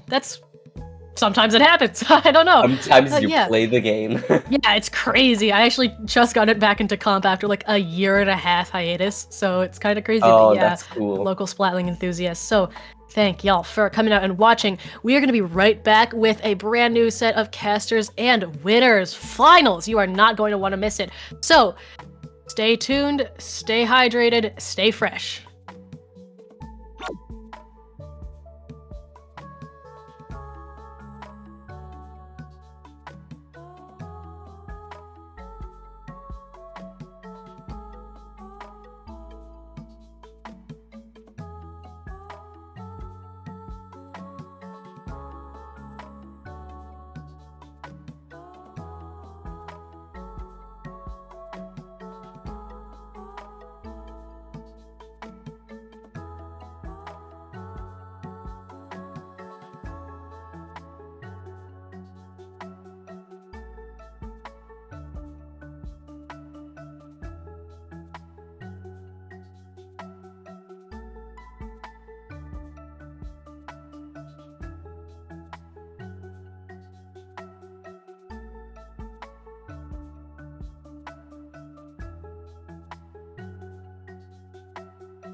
And welcome back to Paddling Pool 298. I am Pat here with the man, the myth, the genie. How you doing, bro? I'm doing amazing, Pat. I can't wait to be back in the Splatoon action. Can't wait to go back in the ink. And I'm here. I'm ready. I took a little bit of a, let's just say a working break from commentary. I didn't stop commentating. I kept commentating. It just wasn't Splatoon.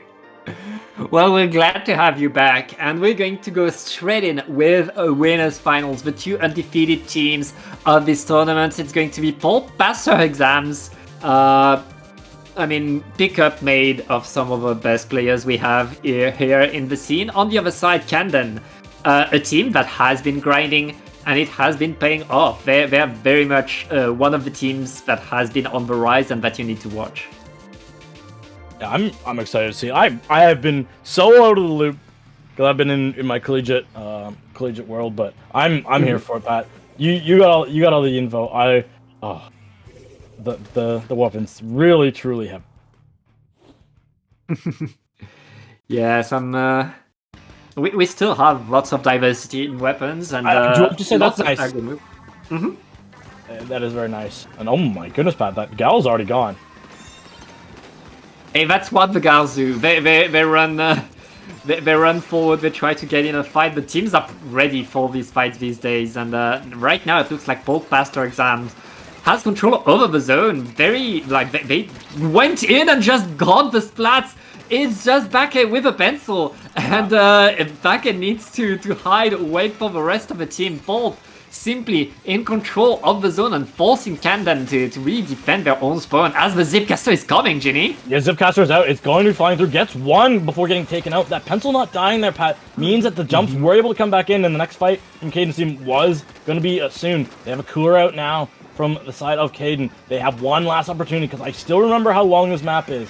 Ink Strikes are going out on the zone from both sides. That zone is ticking back and forth, back and forth. Both teams have to go in. Slosher has dropped. A lot of fights on that right side.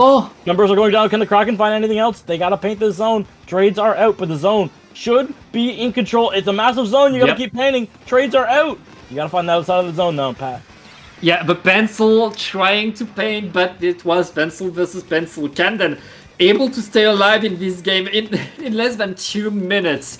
Pulp got one push that brought them to a single digit, Genie. Yes. Oh. These pencils, again, you gotta get them. You gotta get rid of them because they will have infinite teammates. There go the spots, back and forth, back and forth. Slosher does notice somebody below them. The cooler is out on the side of Pulp. Ooh, that right side though, Pat, I'm worried about.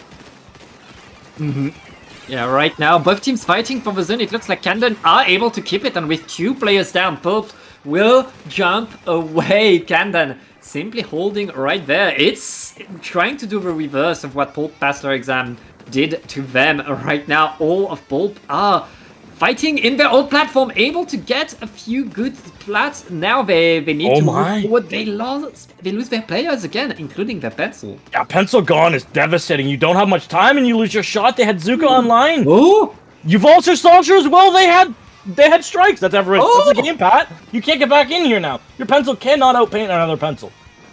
what a comeback by Camden right there. Huge hold that both of these teams were able to have, but in the end, Camden simply staying in position, keeping the zone for a few more seconds, allowing them to have the KO.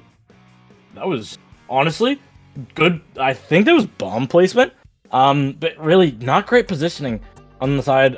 Pulp Passer Exams, that was difficult. They got in here so good, but just staying alive from this pencil here on the side of Camden. This moment here, we see one member able to get on the plat, a jump in as well. That meant that there was another fight, and they weren't able to get knocked out in that. And that we realized that the second fight was sooner, so the third fight wasn't at the buzzer, meaning that those 8 points that were on the board were just enough that they could stay in this game and win this match, which was, in my opinion, the whole domino effect of why they won.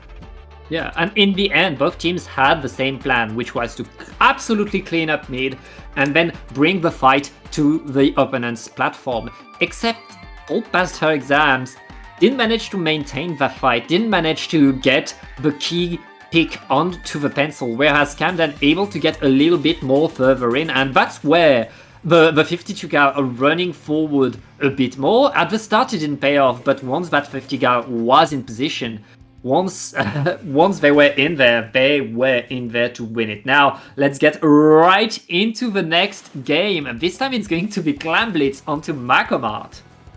Ooh, Clam Blitz Macomart. I was gonna say I haven't seen this in a while, but I haven't seen anything in a while. I could say the same thing for zones on any map. I haven't seen that. I haven't seen that in a while, but here we go. These teams. I remember these rate stacks. Oh, the sword.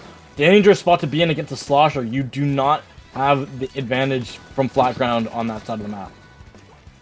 Yeah, and already 2 players down onto Canada, and it looks like Pulp, Pastor Exam are getting good control at the start. Again, now it's just a matter of maintaining that control. They were not able to turn that control into points though, and right now Canada are getting back forward. As I say that, they lose 2 players again. Whoa. My goodness. Pat, it's been too long, bro. I forget Spectator Cam could do this. Bro, when you come from like games that have servers as the wipeout comes through with just a single power climb going in, and you come from games that have servers to Nintendo Spec Cam, bro, it is a treat that no one else should ever like. It's beautiful. It's beautiful. And these teams, oh my gosh, these pushes. They're not wasting a second both to attack and to respawn. Right now, Camden able to get the lead, and with 2 players down onto past Exam, if they just manage to get a few more clams in there, they could keep the basket open, keep the fight on. It's not stopping, Ginny. We're past the 50 points mark, and here comes the pity clam. Yeah, that pity is massive. The pencil also going down before the cooler comes out is devastating. They see that's going to be another jump. That's going to be another jump. Go in. Oh my goodness, the 4 here, Pat. And there's going to be one coming on the bottom right side. Will they be able to get through? No, they get spotted out before they can go anywhere. Bazooka's able to shut the rest of this down. And the map, Pulp Pastor Exams, it's time. These quick pushes, we need to see one right now. Huge push right there by Camden and Pulp Pastor Exams. Now, in dire trouble, needing to really get more control. As I say that, they're forced away. They can't hold mid. And Camden simply showing that they like this map a whole lot. Power of a blaster. Okay, they lost 3 players. It's this is a gal, though. This is a gal. As long as you get your shots. Oh! That's a gal. It's a gal, though, Pat. So, like, of course, if you miss your first 2 shots, yep. GG. GG, Pulp opening the basket, and here comes the super clam coming in there. There's more clams for Pulp. All they need to do is keep that basket open. With 2 players down, they can maybe get the comeback. Both of these teams are scoring so many points each time, Ginny. The clams, they're not quite here. They're gonna pop a cooler down. Oh my goodness, the sword comes in. Clutch from the side. There's gonna be jumps coming in. That's the lead. Can they get the knockout? There's clams on the top left. That's it. Wow. We've seen the same thing both games, Ginny. One team getting a monster push, getting into single digits, and it doesn't matter because the other team gets a KO right after that. Both of these teams are so fast, so aggressive. Once they are in the position they want to be in, they put in all the points, and it takes so much to come back. Yeah, it does. My goodness, Pat, this game, it was exciting. It was electric. Seeing both these teams, this moment, I felt like right there, if that Pencil was able to get the shot down, get that cooler online, they would have been able to come in for another push. It wouldn't have stopped them from getting this in, because that super jump was just a little bit too strong. But overall, this game was everything I asked for and more. Yeah, that's why you love to see good clam blitz. It's really these pushes, and especially on this map where the baskets are so close to each other. If you make one mistake, this is what happens. The team comes in and gets so many clams in the basket they can KO. I mean, and it's the best of 5. We're going to see more, Ginny. And now we're going onto a map mode that both of these teams have chosen. It's going to be Undertow Spillway for good old Rainmaker. Whoa. I'm so ready for this map. If it goes the same formula that we've had with the last 2 games, I wouldn't be shocked. Because we do see this map normally go down past those first checkpoints. And can really, really snowball out of control. A lot of low 20s, sometimes even single-digit number attacks. So I hope it follows the same formula, because if it does, we're in for an electric Rainmaker. Yep. For sure. I don't think we'll see much of a change in terms of comps. Yeah, both teams bringing very much the same weapons. It's really a matter of who can get the push. What? I've never seen that. That was... I've never seen that. Gee. Or everyone just launches himself off the map. Yeah. I've been casting this game so many times. I've never seen people throw themselves off the map. Yeah, there's a lot of maps you can actually throw yourself off. It's I still remember that. You can throw yourself Umami. I saw that at the end. Oh, this replay is great. Yeah, thank you for the replay, Ryan. Everybody jumping off and a communication error. This wasn't a reset of the game. Like, was it on purpose? Like, was it like? Not 100% Because sure. I've seen once a bug kind of like that in Salmon Run. You know, when at the end of the Salmon Run shift, you super jump back to the helicopter. I've seen people super jump back to the helicopter, bonk onto the helicopter, and fall into the sea. That is pretty funny. That is honestly hysterical. Okay, and I'm getting a screenshot of the Sendu chat. Players are as puzzled as we are. Okay, so Marvel Rivals, Thanos came in. Marvel Rivals being a hot game right now that people are talking about. Thanos got put in Splatoon. He snapped his fingers. Everybody knows this Thanos snap. Apparently, this time everyone got vaporized from this lobby. Yeah, Thanos didn't wipe half the people. He wiped everybody. He just wiped. He wiped our winners finals. He didn't wipe losers finals yet, but yeah. All right, everybody's getting back into the lobby now. I've never seen that. That was so weird. I hope there's a player perspective because yes, I want to see the clip from a player's perspective. That was so weird. You can't get a wipeout by killing the other team that fast in a game. It's not possible. I forget what the fastest possible death is in this game, but I remember what it was in Splatoon, like to die to the other team. I remember what it was in Splatoon 1. In Splatoon 1, it was like 2.6 seconds. Because some maps, Salt Spray Rig, you could have the Eolator look at you from spawn, almost. You had to walk off spawn just a little bit. You can die out of your spawn really fast, but not right off the beginning of the game because you know special. Okay, so maybe on Lemuria, an Elitoscope could do something like that? No, because there's walls in this map. Oh, yeah. So maybe because also the fact that Eolator had like twice the amount of range it had in one. Yeah. Oh, yeah, for sure. So also, you didn't need a full charge. Okay, we're back into the game. Hopefully this time people can play the game, don't simply die at spawn. It looks like we have a game. Let us go. Here they go, off to mid, off to paint for those coolers. And I do have to say, the Rainmaker pop on this map doesn't... It paints a lot, but it doesn't give you as much special as some of them. It's deceptive. It is, and right now Kandan already able to get 2 picks. It's again, one team gets the momentum, gets all the picks, get forward, and very, very nice direct right there. But Pulp is ready to defend, and very nice Zuka shots able to get 2. That's this push on the delay now. They won't get... Oh, well, that's a wipeout. That is a big wipeout coming through. Oof.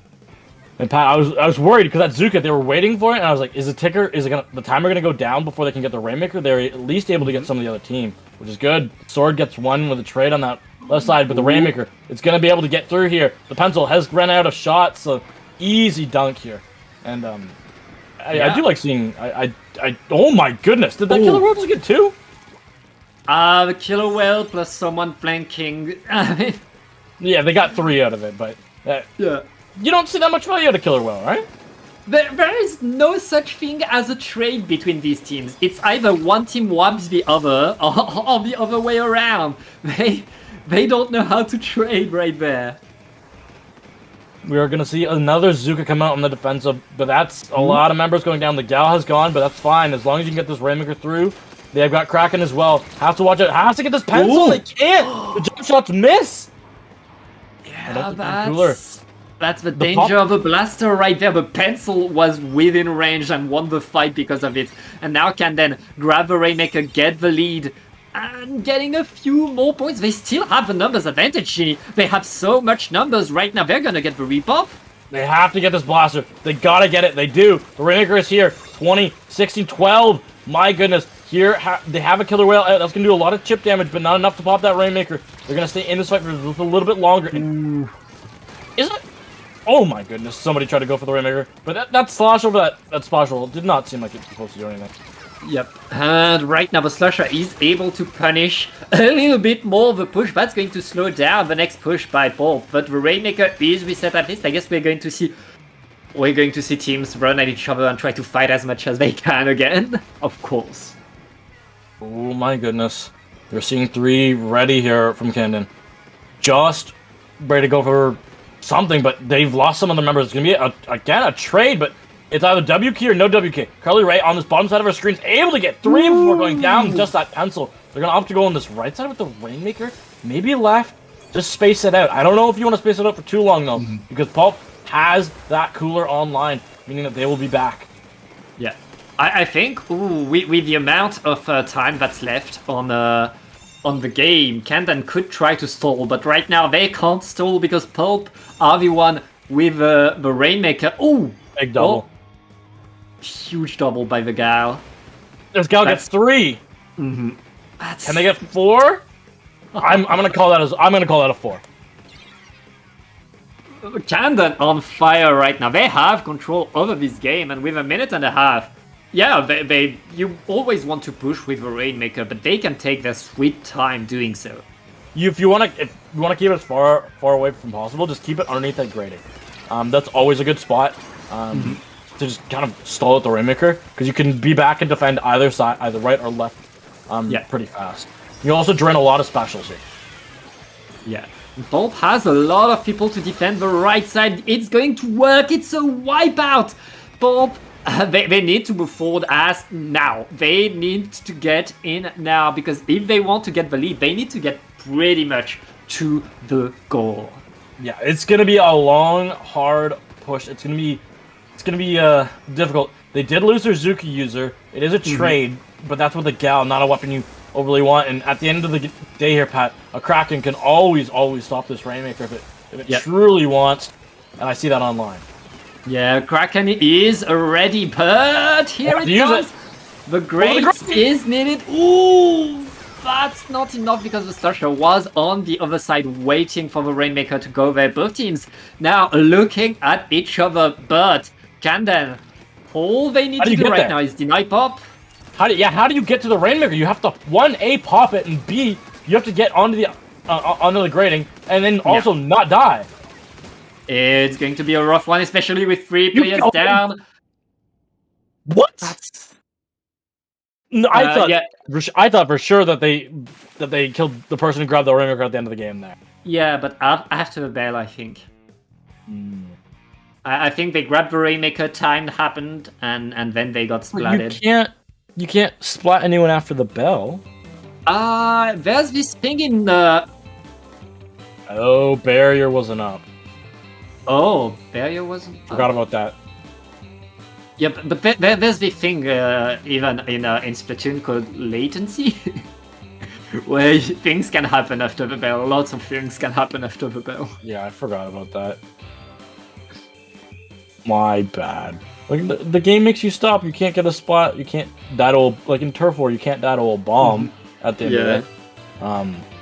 But I forgot. Yeah, latency. Yeah, the amount of times I've sniped a Rainmaker after they put the Rainmaker on the goal and KO'd. That has happened to me so many times. But we are now going on to game number 4 for Camden. This is match point. This is their way into grand finals. For Pulp, there's still chance, and I mean they've shown how good they can be. And now going on to tile control on Hagglefish Market. All they need is a bit of momentum, and you can go very, very far in. Yeah, this map, it's a fun one. It definitely, I don't really, there isn't too many maps that play out like it. It's just generally fun, but after the second checkpoint, it can snowball out of control way too fast. What I love about this map is that depending on the metas, depending on the playstyles, it's going to be played very differently. I've seen times where teams just defended checkpoint number 1, and the team that was able to get past CP1 would win the game. Because getting past it was so hard. Teams were always able to defend it through just the sheer amount of bombs and strikes.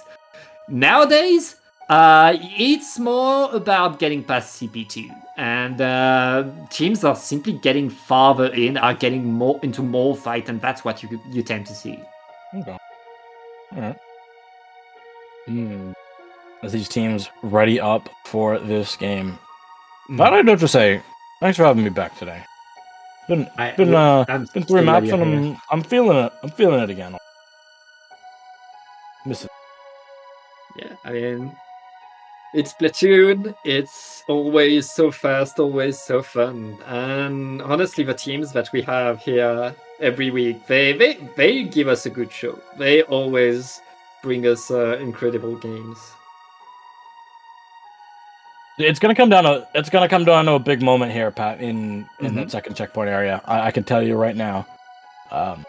I feel like it's gonna be a late game as well. The push might not happen that wins it at the end, but it's gonna come down to OT. I trust your feelings. We'll see. But over time, these days isn't very big because everybody has strikes. Yeah, I was gonna say everyone just explodes. Yeah, there's strikes. Okay, there's a crab tank and a kraken for Camden right there. That's going to shut things down. We see that mid again, just spacing it out with these two teams, feeling it out, waiting for the coolers to come online and waiting for all the rest of the specials to really break it open. That crab used from the flank, able to get 3, make that 4. Yeah, that's a delayed white for Camden, and I mean, Pulp didn't have their special ready. Now it's going to be a free checkpoint for Camden pretty much, and Pulp are just like, now they need to defend the second checkpoint already. Oh, these strikes could shut down this checkpoint, but they kind of feel like they've already won this area. And that burst bomb, plus the help of the pencil there, able to take out the blast on the side. Yeah, but 2 more down onto Pulp. They activate the cooler, but it's a bit late. It looks like Camden are pushing forward again. Pulp not really catching a break right now, Genie. No, they're not. This tower just keeps moving forward, keeps pestering its way through this map. They've already gotten through that first checkpoint, so this second checkpoint, it's looking to be hit. They have used that Kraken. They are able to get a splat on that top side. They have to watch out for the Zuka from behind here, Pat, though. It's able to get 1. They're able to get 2 from the Kraken. Able to stay alive on tower. Can they get through this checkpoint? That would be huge, Pat. And my goodness, they do. And they still have their 52 gal dancing, forcing them to look back before being able to repush. That will allow Camden to take control onto mid already. They're already in there, ready to prepare another push. There's a Zipcaster out. What can it find? Has to watch out. Cannot die. The Slosher has used the space that's created and the chaos to try and come... What? Okay. Forward, and is able to get at least a trade. Yeah, very nice trade. Bachira grabbing the drink and then super jumping away. Very nice move right there. Oh, no crab. Pulp are getting to the checkpoint, and with 2 players down, it looks like Pulp get a very good push going. Yeah, they do. The strikes are online. Pat, this game, I say it's going. It's coming down that second checkpoint. Because this is gonna be it. They got a cooler out. They got a Zuka out. Zuka gets 1. Strikes are out again. Pencil has to watch out. Somebody falls off the side. Oh, that is huge right now. Pulp are still on the tower, looking to just jump in there to get the lead. They're able to take the checkpoint, but they don't get the lead. What a defense right there by Camden, able to keep that lead. But now, with 2 minutes left, the next push is going to be it. Is going to give so much advantage to whatever team is able to get forward. Yeah. We gotta watch out, because right now, it's nail biting time. We're gonna see Pulp's Pencil have that cooler ready to go in just mere moments. They have to stay alive here, though. They cannot fall. They're able to get it. They're able to get the Gale as well. Running back in through mid with this sword, the pressure.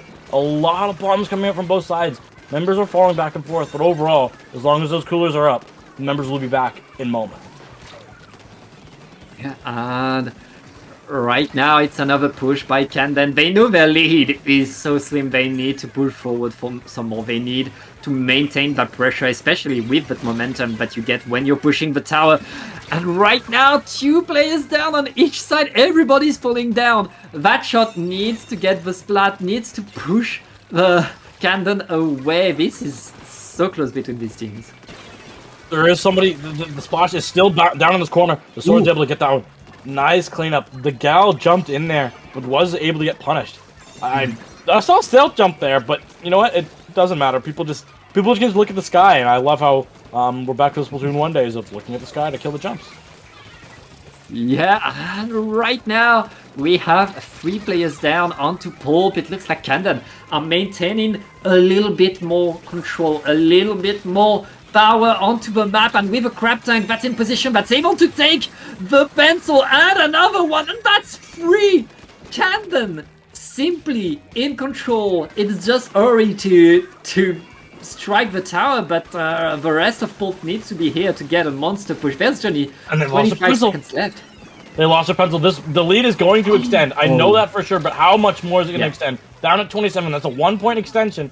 They do have 2 members alive, and they've got the specials, Pat, that will be good to slow down this tower. Nothing on their team is like a strike, but they've got some stuff to really shut it down in here. Again, what did I say? It's going to come down to overtime. Yeah, Kraken is coming. That's it. Kraken. GG Kraken to end it. Candon is going to go to grand finals through the big door. Meanwhile, Pulp passed her exam. Well, Pulp will have to go on to the losers finals. Yeah. Overall, great set. So many tight games here. So many close scores. Canada, they're able to come out on top of this one. I don't say it's funny. The furthest point differential was the Rainmaker game, and that was like, was it 20-point differential? Yeah, I mean, Rainmaker game. I feel like Pulp didn't manage to get that one big push past the checkpoint, whereas Candon did. Other than that, these teams are so evenly matched. We're able to really answer each other. In the end, Candon putting through, thanks to a few fights, thanks to a few drops of ink that Pulp was not able to... Like right here, the fact that Pulp was not able to get the lead here shows how incredibly fast Candon was able to respawn and fight. Yep. Right now, I'm excited to see these teams if they can make it back to Grands to fight each other, because when we have close games like that, it's just one bomb placement, one miscommunication, one missed shot, one missed slash, and one missed cooler away from winning a game. So if we see that in Grands, this could go either way. Yeah, well, it is time for us to take a short break. We'll be back with losers semis. Do not go anywhere.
and welcome back to Paddling Pool 298. We are now in losers semifinals. Both of these teams have been thrown into losers, but still have a shot at the crown. It's going to be Cherry Wave versus Star Storm. I am Pat again with Genie. Genie, how are you doing? Doing great, Pat. Doing absolutely great. We are here, down in losers, in that best of 3 format. Whew. This is going to be fast. I see a zones classic. I see a tower control map match on a map that always comes down to the wire, and a Rainmaker map that can go in 2 seconds. Yeah, and I mean, best of 3 in losers bracket ending on a Rainmaker is a tense one. It's going to be a rough one, but both of these teams have pulled through. We've seen teams really fight hard in this losers bracket, and lots of seeds have been beaten today. So let's see how these teams are able to do. On the side of Cherry Wave, it's a double bubbler. Bubbler had been so good. Meanwhile, on the other side, only one bubbler with a junior. Yeah, also, it's funny because I saw the blast. I'm like, oh, bubbler. I'm like, no, trash down. Forgot about that thing. That seeing the Zimmy back with a bubbler disruptor. Big bubble and toxic mist. It's my goodness, man. I'm Splatoon and it's still one of the best big bubbler weapons, and you see more and more Zimmies these days. It's really working well right now. Both teams still fighting for that zone and losing a few players in the process, but Cherry Wave slowly getting more and more points, and they also get more and more picks right now. They have the control, and they're already getting points. They're past 60. They are ready. We're going to be seeing these bubblers. They got both bubbles online, ready to go. They have coolers, so if they die now, they will be able to be alive with them. We're going to see one go down, force the members to go the long way around, or on the bubbler. Starstorm, what can they do to get in? Come from all angles, and you got the zone.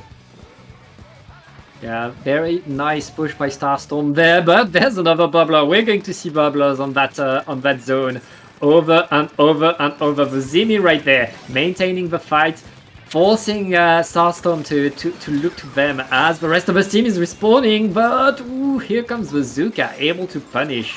Starstorm is going to get the zone back. Now they need to keep it. They do. Oh, these strikes, this bubbler is going to be great. Able to get that zone for relatively free. 2 go down on the side. They're going to have to jump out now, Pat.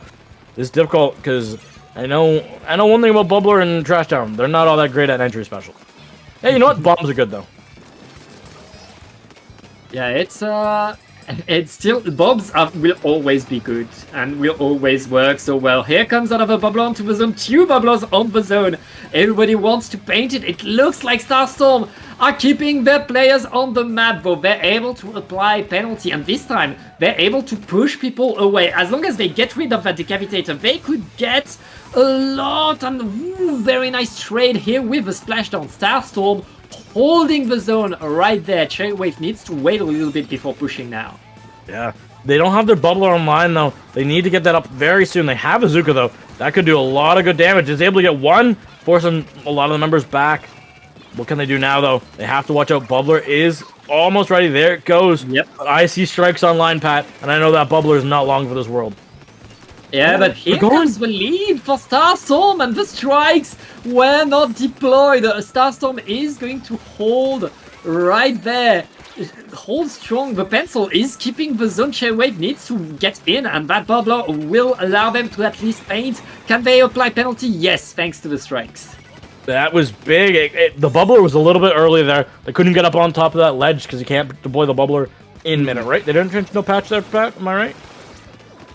What? They can't deploy bubbler midair, right? No. You have to. Okay, it's touch good. the ground. Yeah. That's still the same. I didn't know what they shadow patched that.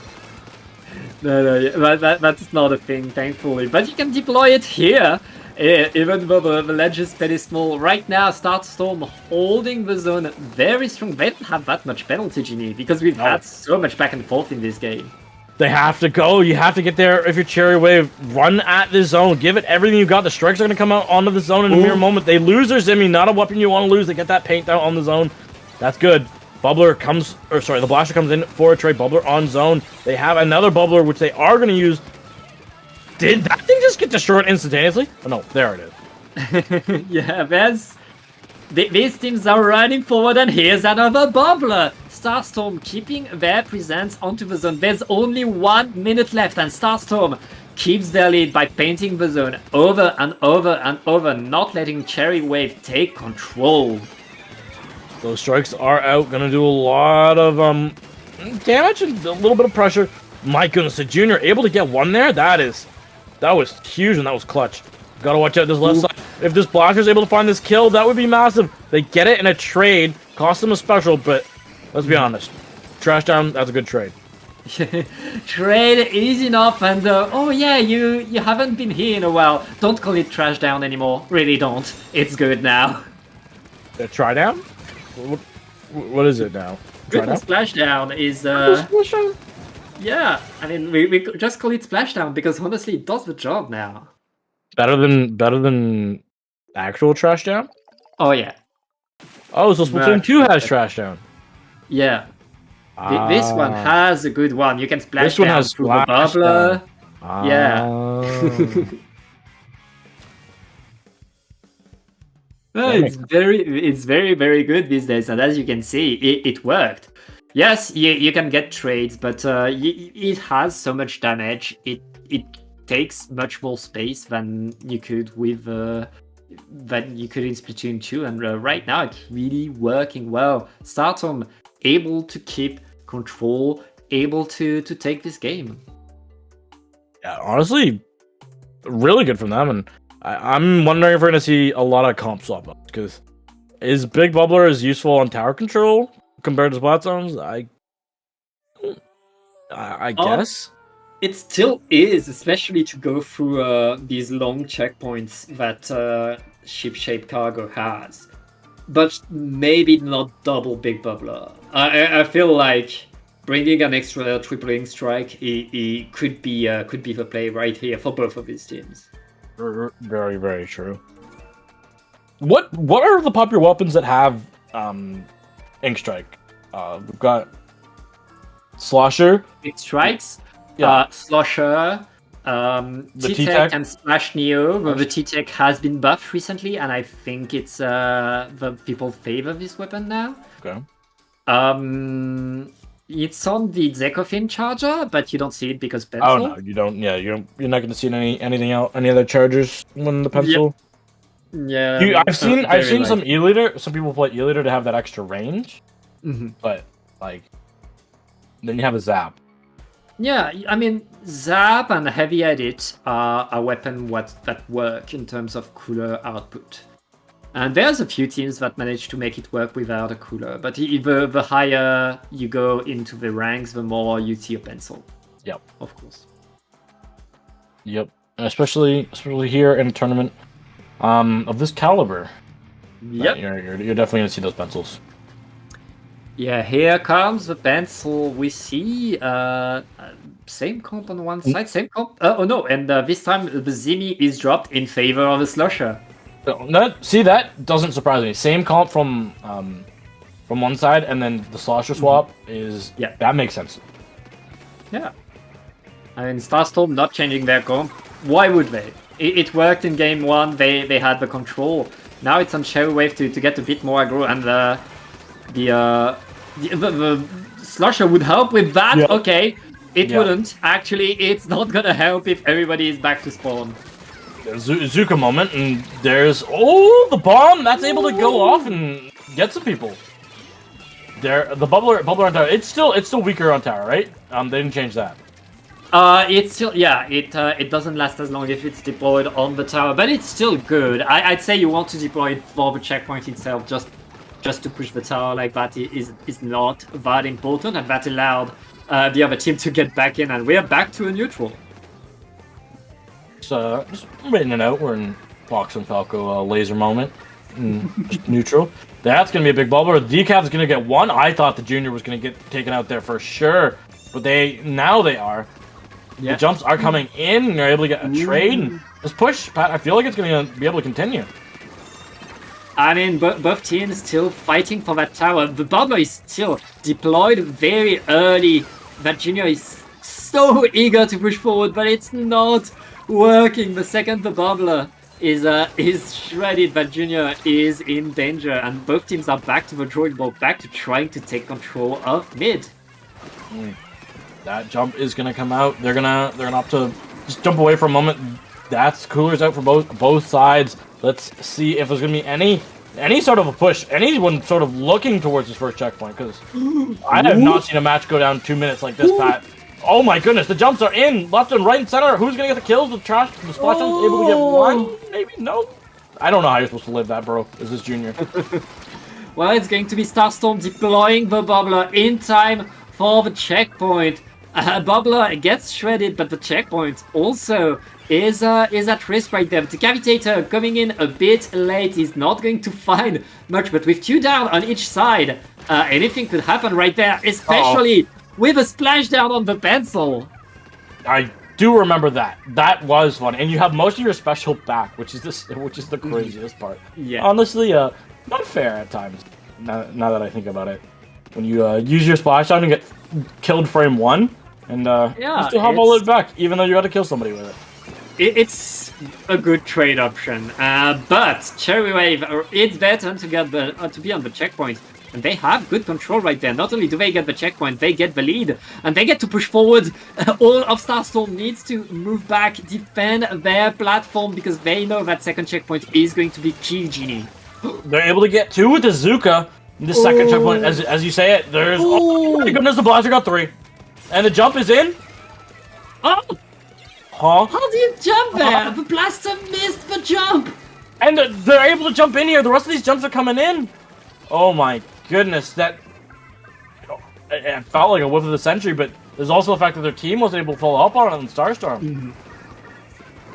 And now Starstorm are in trouble.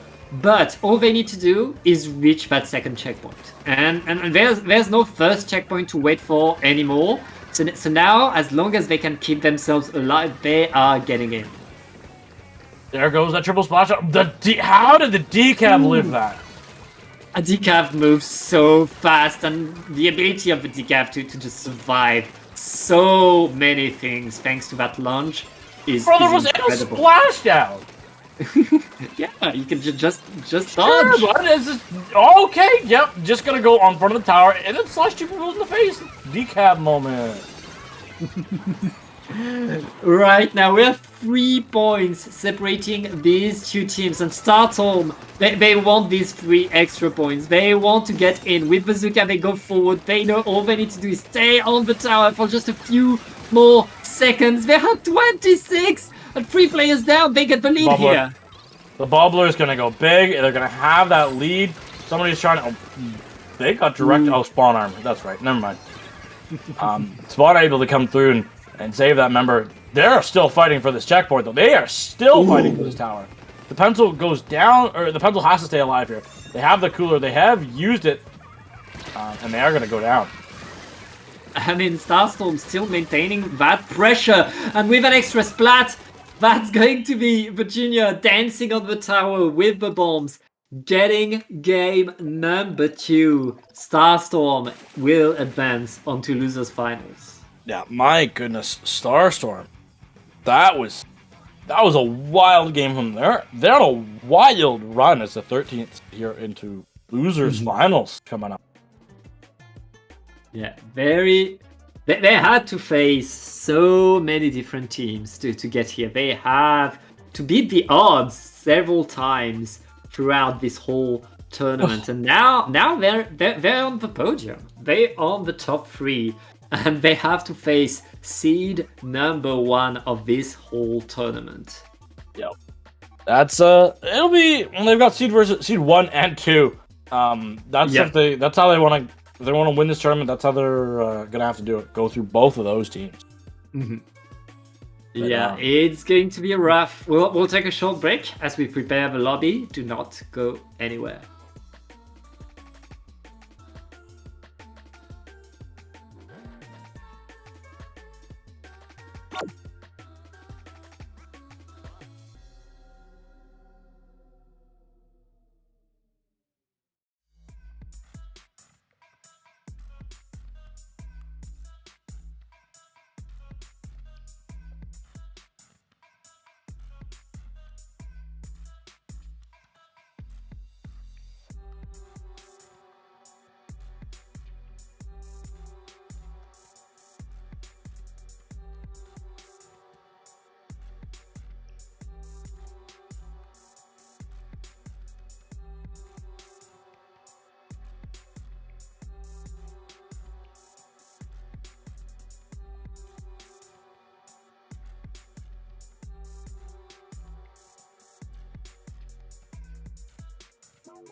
I never felt like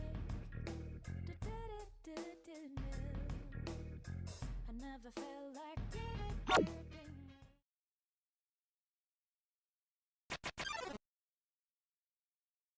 Anyways, the ink pack protecting the Rainmaker. This might be an instant sweep. They get another wipeout. Vito is going to stop things and pick it up right there.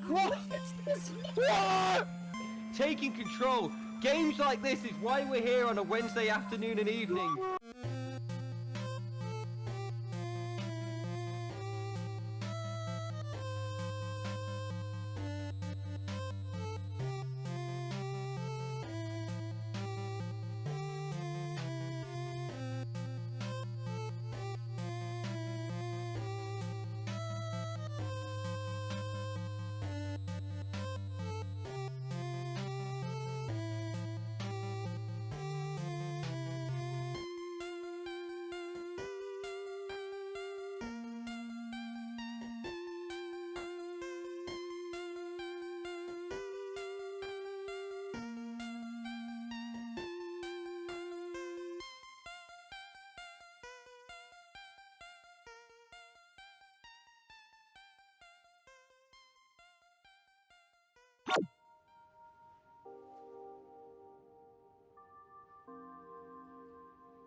And welcome back to Paddling Pool 298. We are now in the losers finals, and we have two monster teams. On the one side, Bolt Pastor Exam, that's our number one seed, that's a top level pickup. On the other side, Starstorm. Starstorm, they've been beating the odds. They've been beating teams that they shouldn't beat, and now they have to beat an extra team. Starting with Rainmaker on Scorchgorge, Genie. Yeah, I'm ready for this one. I love this map. I don't know, I'm a Scorchgorge fan. Just it's been made clear and very apparent for eons that I do enjoy my Scorchgorge, but these two teams, I'm ready for it. I'm very interested to see what Starstorm has up against Pulp Pastor Exams. Because these two teams, I don't feel like they play like each other. Not at all. Yeah. And now it's time for them to do that. Starting with Rainmaker is going to go incredibly fast, and both of these teams will run forward, get into these fights, and Starstorm bringing back their junior blaster comp. Love to see it. On the other side, we see a machine from Ori. Yeah, machine, not a weapon. Is that a weapon that's common, Pat? I don't think so. Is it? It's... Oh yeah, Booyah Bomb got still buffed. I has do its remember niche. that. Yeah, and Booyah Bomb got buffed, especially Booyah Bomb got buffed against the Bubbler.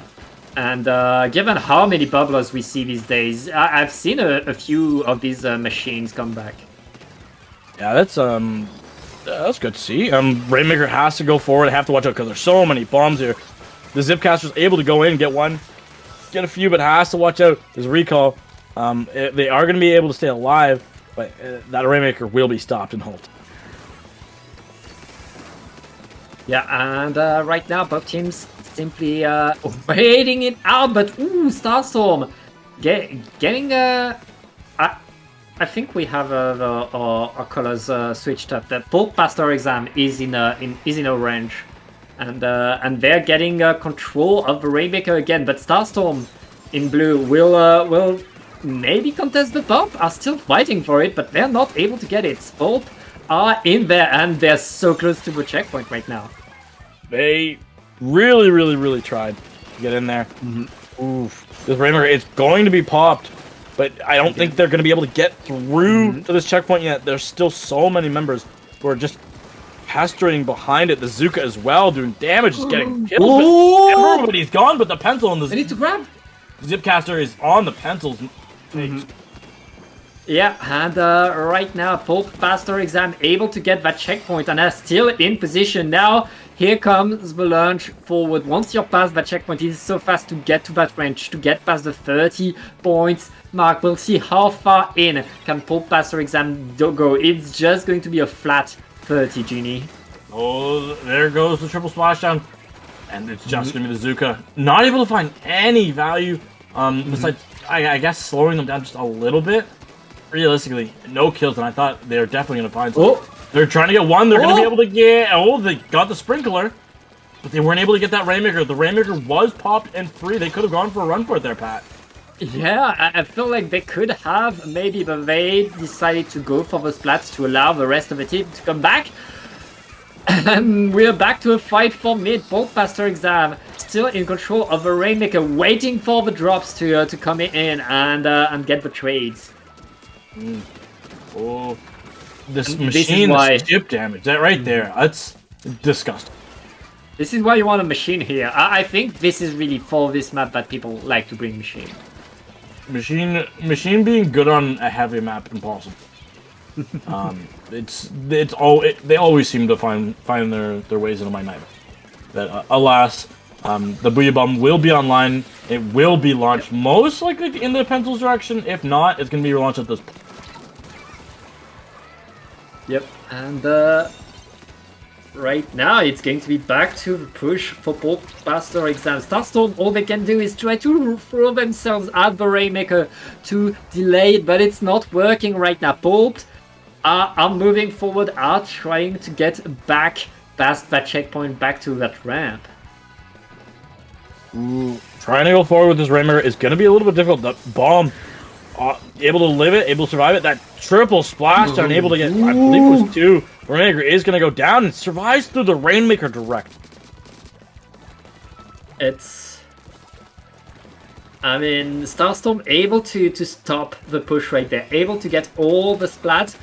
It will be their shot at the checkpoint, but we only have 1 minute left in the game, and Starstorm needs a big push here.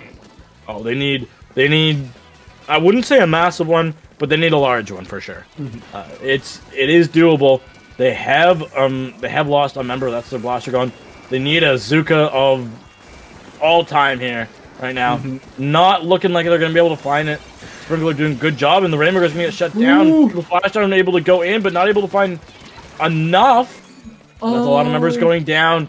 This Booyah Bomb is here. It's ready to shut this thing down. Able to get a direct.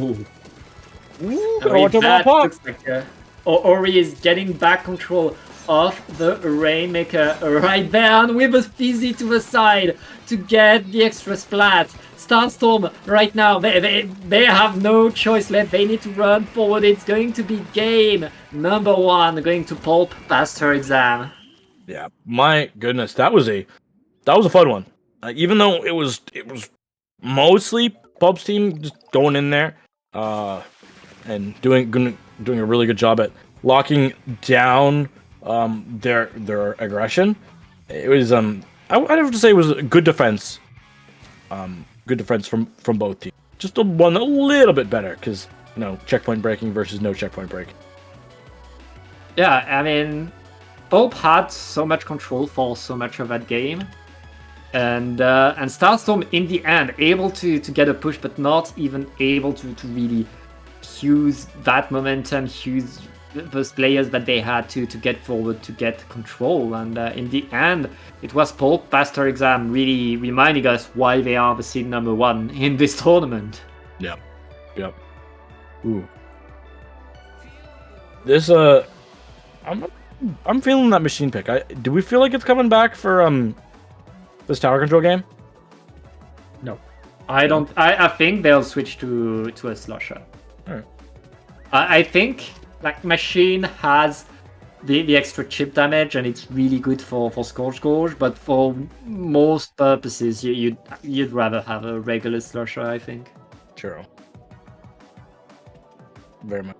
It's I feel like that weapons that have a lethal bomb plus good follow-up damage, those are the weapons that are doing well right now. Or a weapon that has lethal damage and a chipping bomb. Yeah, that's your picks right there. Okay, going on to tower control here. We saw this played the previous game. Oh, Machine's back. The previous set. And okay, Machine is back this time with a Splatana Stamper. We'll have good chip damage to go with a Machine right there, thanks to that Stamper. Yep. I feel like this game will have a much faster pace in its opening, because it's a lot more feast or famine from Pulse past her exams. That's what they go with their comp. They like to either run it down or die. Yeah, and right now they're running it down. 2 players splatted already on Starstorm. Everybody, Starstorm is so far back onto their platform. Pulp past her exam is going to get to the checkpoint without much resistance except for the Zuka. That is stopping them, but that Zuka is not enough. Pulp is going to get the first checkpoint, and they're already preparing to get to the second one. Yeah, this is the first and second checkpoints. They do have a lot of distance between them, but they're so critical on this map because there's only 2 of them. That top right, who's going to be able to get up there? You've lost your machine, you've lost your shot. Zipcaster's out, you're going to get up there, but now your pencil's being run down and taken out. So all your jumps are going to be punished now. Yeah, and Starstorm right there. Being on the tower, they have the position to take this checkpoint, and they need to, given the lead that Pulp already managed to get. And did that Big Bubble being ahead of the tower will stay strong for a bit of a while and will allow them to get the checkpoint now. Yep. Ooh, has to watch out for those bombs. Good. Able to stay alive through all of this chaos. Able to get a 1 down. They have to watch out because his lead is going to slip away. Machine's able to get 1 down. That's so much damage. There's another member had to jump out. Members both sides are falling left and right. That Booyah Bomb should be able to take out the jump. No, the jump wasn't there in time yet. Yeah, but it still gave control to Pulp past your exam. And with 3 minutes left into the game, Pulp still has a lot of time to organize a push. They're already onto mid with Tactical and with 2 players down onto Starstorm. 3 gone. That's just the Blaster. Ooh. Blaster's able to take out at least 2. Those are going to be drinks, though, that are able to should be able to be grabbed there. Yep, they are able to get those in. That's a lot of damage coming out around tower. Big Booyah Bomb forcing people back. Shreds that bubbler, making it so that Starstorm has to run low ground here. They see that there is this recall. Recall is most likely going to be camped. Blaster, good positioning. Change up your angle. Nice. It doesn't get double by the rewarded for it. Blaster. Doesn't get Hey. rewarded for it, but you know, we see you. We see you. They got 2 for 1, so that's still a very, very nice hold right there. And Pulp passed their exam. They're struggling to get past that code. They're not far from the lead, but they're not able to get there, Genie. No, not quite. Ooh, I'm worried about the top right. The Zipcaster, it has to go big. Not able to get the... Oh, that's difficult. Right there. Machine, what do you have? Gets taken out by the Blaster. That's your pencil. Running for the hills to make sure that they can get their cooler online. And this is the curse of tower control. Starstorm, they got 1 push to 30. Pulp passed her exam, got 1 push to 35, then 1 push to 34. And that means they are losing, despite getting 2 huge pushes right there. Now Starstorm are the ones in control of the tower and trying to push forward. Oh my goodness. That Zuka, I thought it for sure had the splat. Big Bubbler is out. Gonna try and land on these people. Not able to. Has to watch out now because that sword has you in your sights. The bomb though. That Getting is back. huge. And right now, Ori is called out. Starstorm pushing forward. Starstorm with the lead with 1 minute left. Other ones pushing the tower and getting more and more momentum, Genie. Yeah. So much potential push here to go through. There is that cooler out. You need to be able to follow up on this if you're Pulp past her exams. I'm cautious here because mid, Pat, you need it and you can't lose too many members here. Starstorm holding the line but losing 2 players. The splashdown coming in, denying the tower again. Very nice splashdown right there. And Starstorm with 15 seconds are simply holding over and over, deploying all of their specials onto the tower to stop things. Pulp passed their exam, getting bodied. Whoa! This is something else right now. Starstorm able to launch themselves back into this series with a pivotal game to win. Pat, it wasn't by much. It wasn't pretty, but they got it done at the end of the day.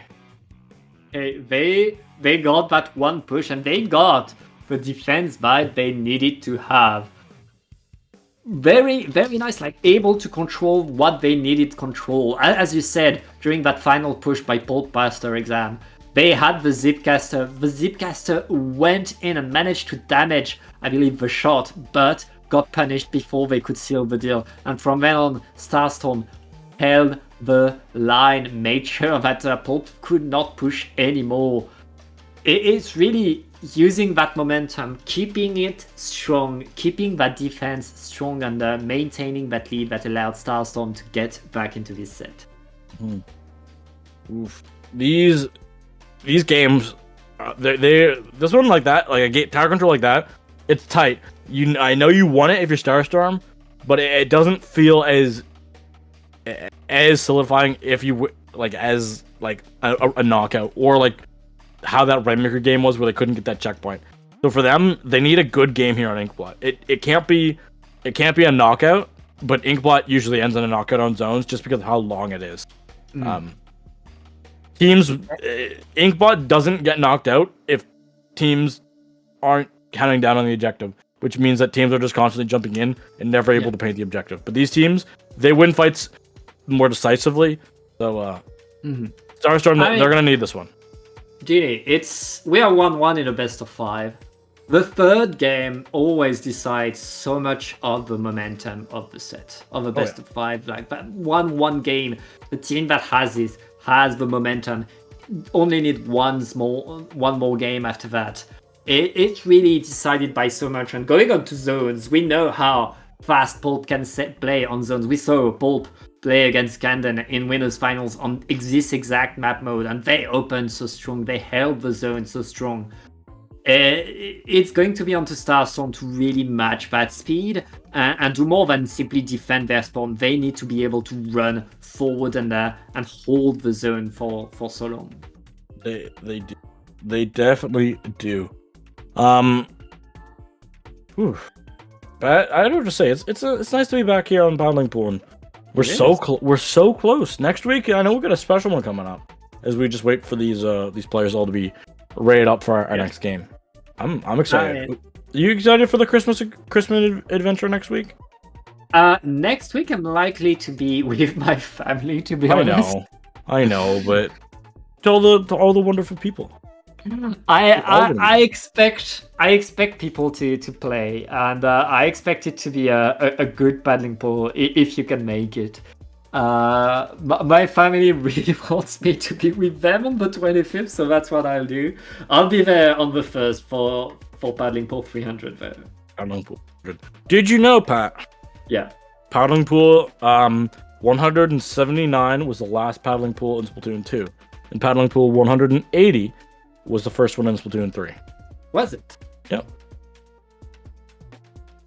That's okay. I believe I started casting for Paddling Pool right before 200. Thanks to you. You're the ones who got me into the org.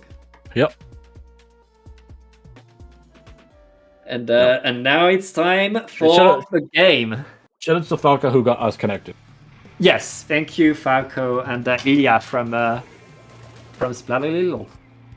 Yep. And here we go. Machine is coming back out again. I don't know. I hate Machine, but Machine is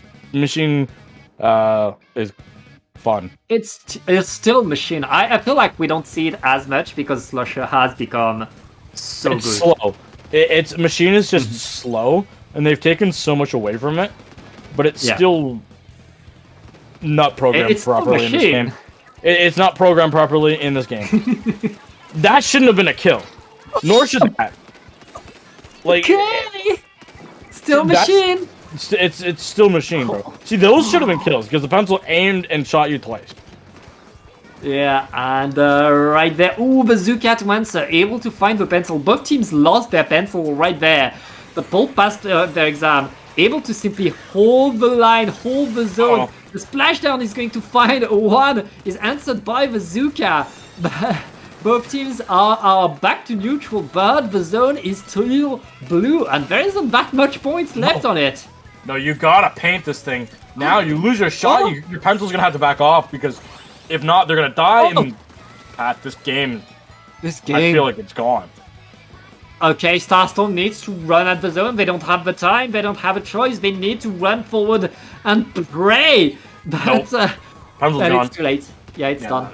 There's nothing you can do now. There's just not enough time. You have to run with 15 seconds left. It's too large of a zone, because if you paint one side, you still don't neutralize it. You have to paint one side and upper, or right and left, and then get upper. That's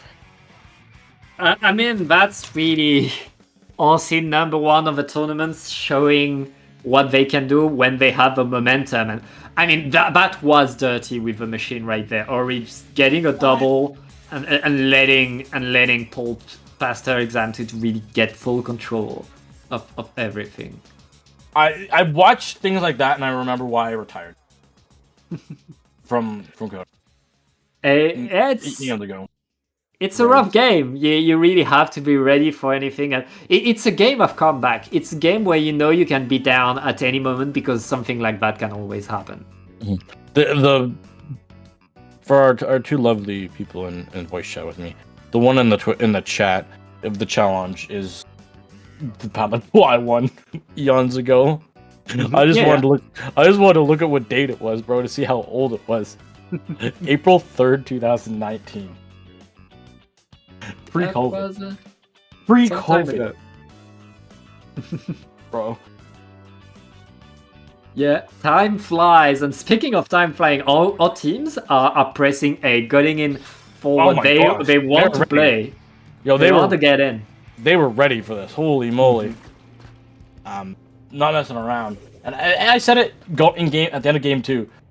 If you're Starstorm, you can't lose that zones game too fast, or else your mental's gonna be kind of up against the wall. Because and Clan Blitz on this map, you can't have your mental boom.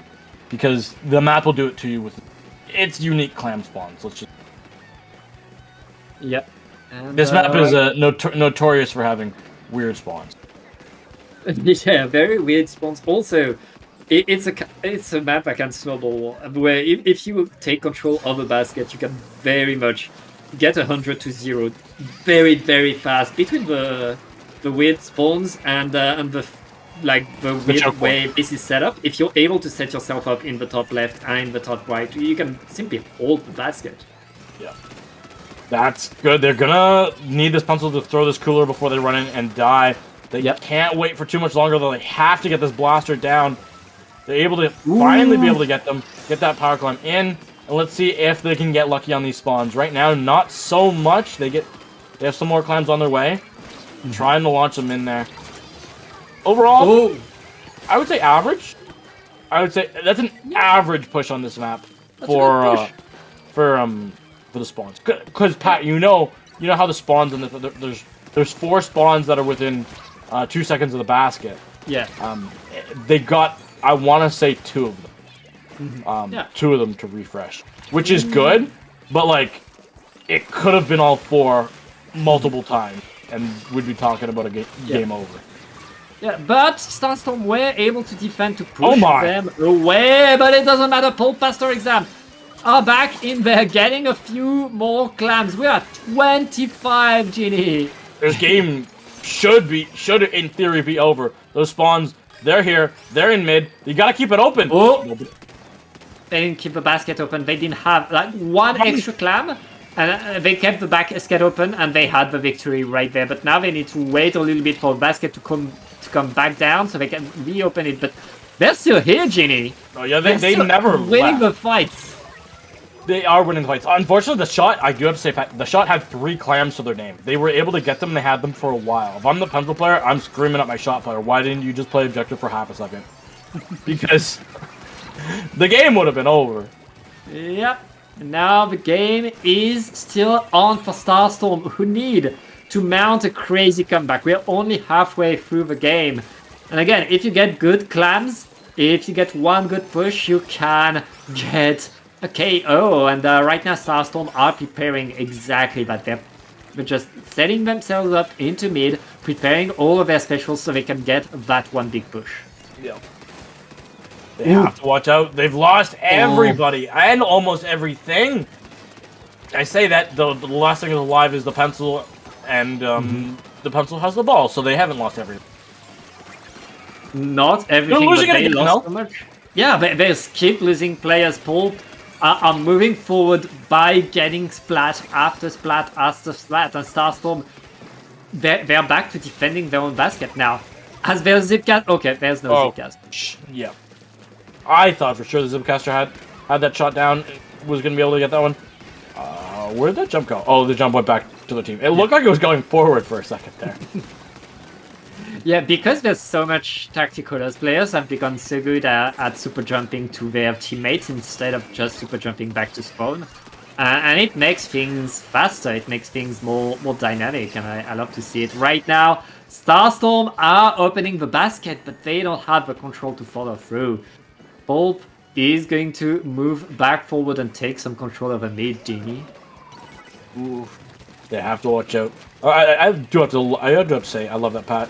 We've come full circle. At the beginning of Splatoon 1, we used to jump to our teammates because we didn't know we could jump to spawn. And now we're jumping to our teammates because they're the safest options.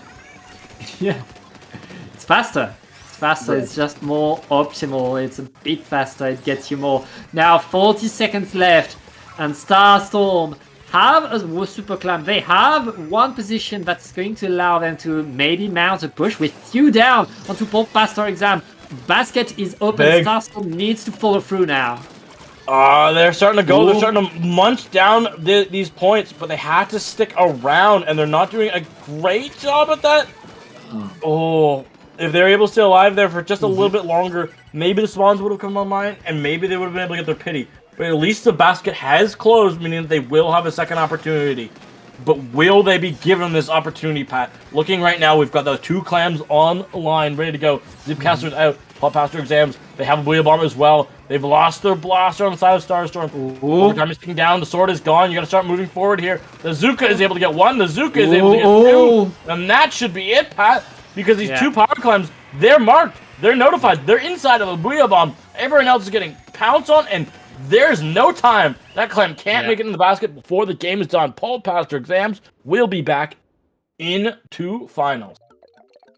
Yeah, they'll get back against Camden, and they're going to need all their energy because Camden has been so strong tonight, able to beat them in winners 3-1. So, Ginny, we have 1 set left, maybe 2 if we get a bracket reset. I gotta go for dinner later, so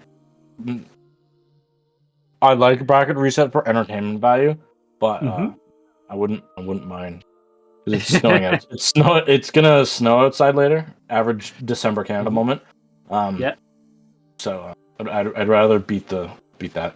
The sun's already gone, bro. Like the sun is gone. It's 4:30 here, and the sun is. Oh, whoa. Well, we're going to get a short break. So we can prepare grand finals, and we'll see what happens then. Don't go anywhere.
And it is time for the grand finals of this Battling Pool 298. And we have back again Candon versus Pulp, passed or her exam, GD. Yeah, I'm just thinking. I'm trying to look to see if I passed all my exams, bro. That's all I need to care about. Update for the people. I went 3 for 3 on my exam. Oh, Yeah. we're very proud of you. Thank you. Well, we're going to battle start time is- it up. Mm-hmm. Can't even talk about this way. We're already in battle time. Everybody's ready up. Yeah, and it's Rainmaker on Undertow Spillway. Another fast map, another Rainmaker, and ooh, the Range Blaster is coming back. Yeah, both Love of these this. teams are bringing back what they've been doing. Why not bring back what's good? Yeah. Here we go. Grand finals time. The pop is in. Both teams are just waiting for, specials. There's the coolers. Let's go. Here comes the cooler. We can finally fight, and it looks like Candon are going to lose a player already.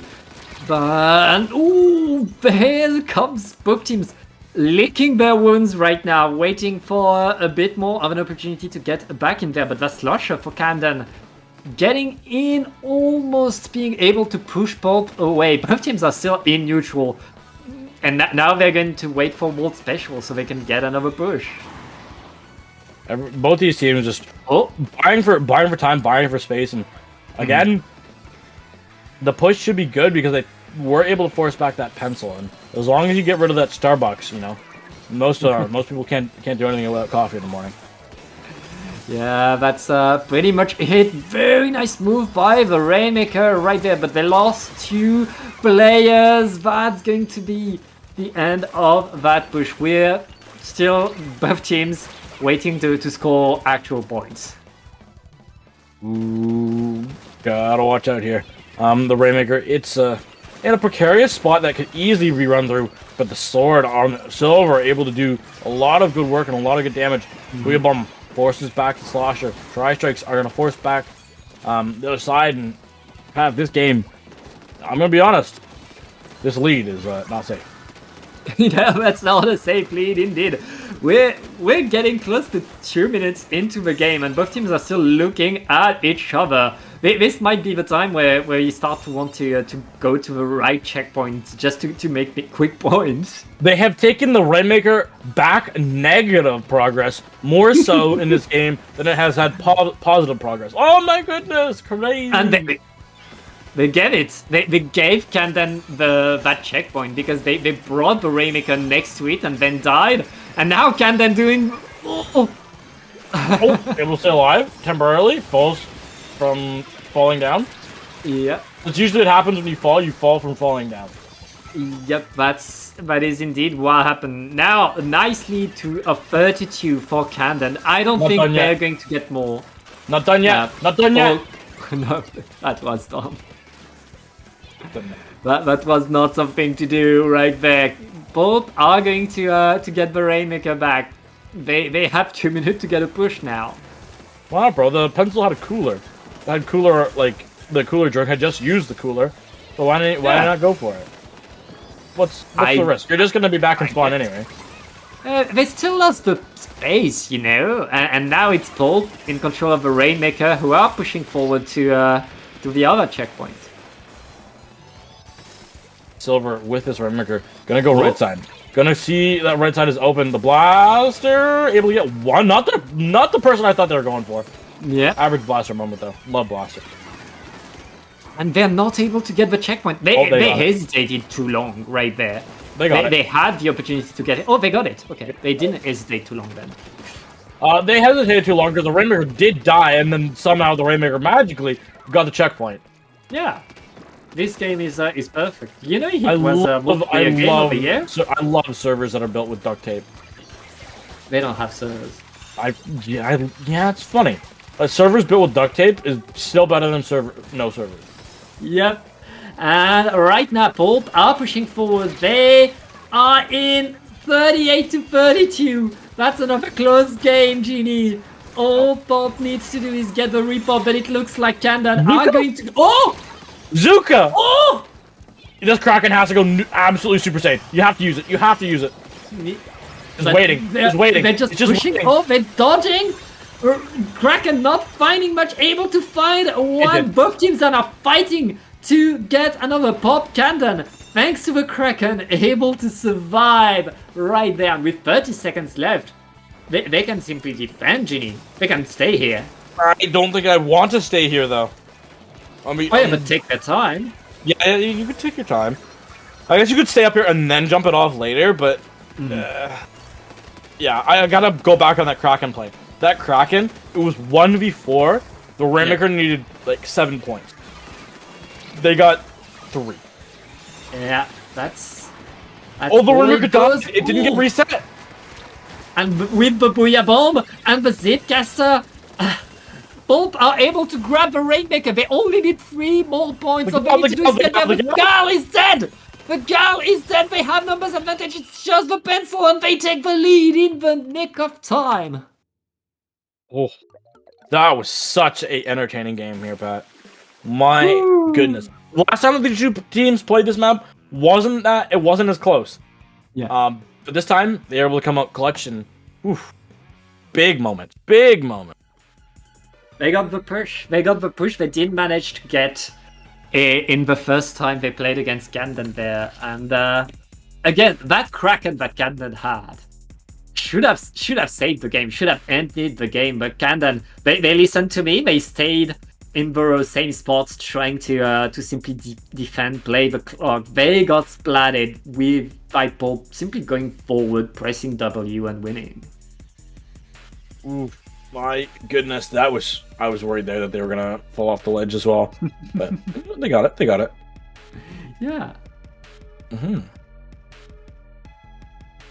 Ooh, big moments there, and tower control.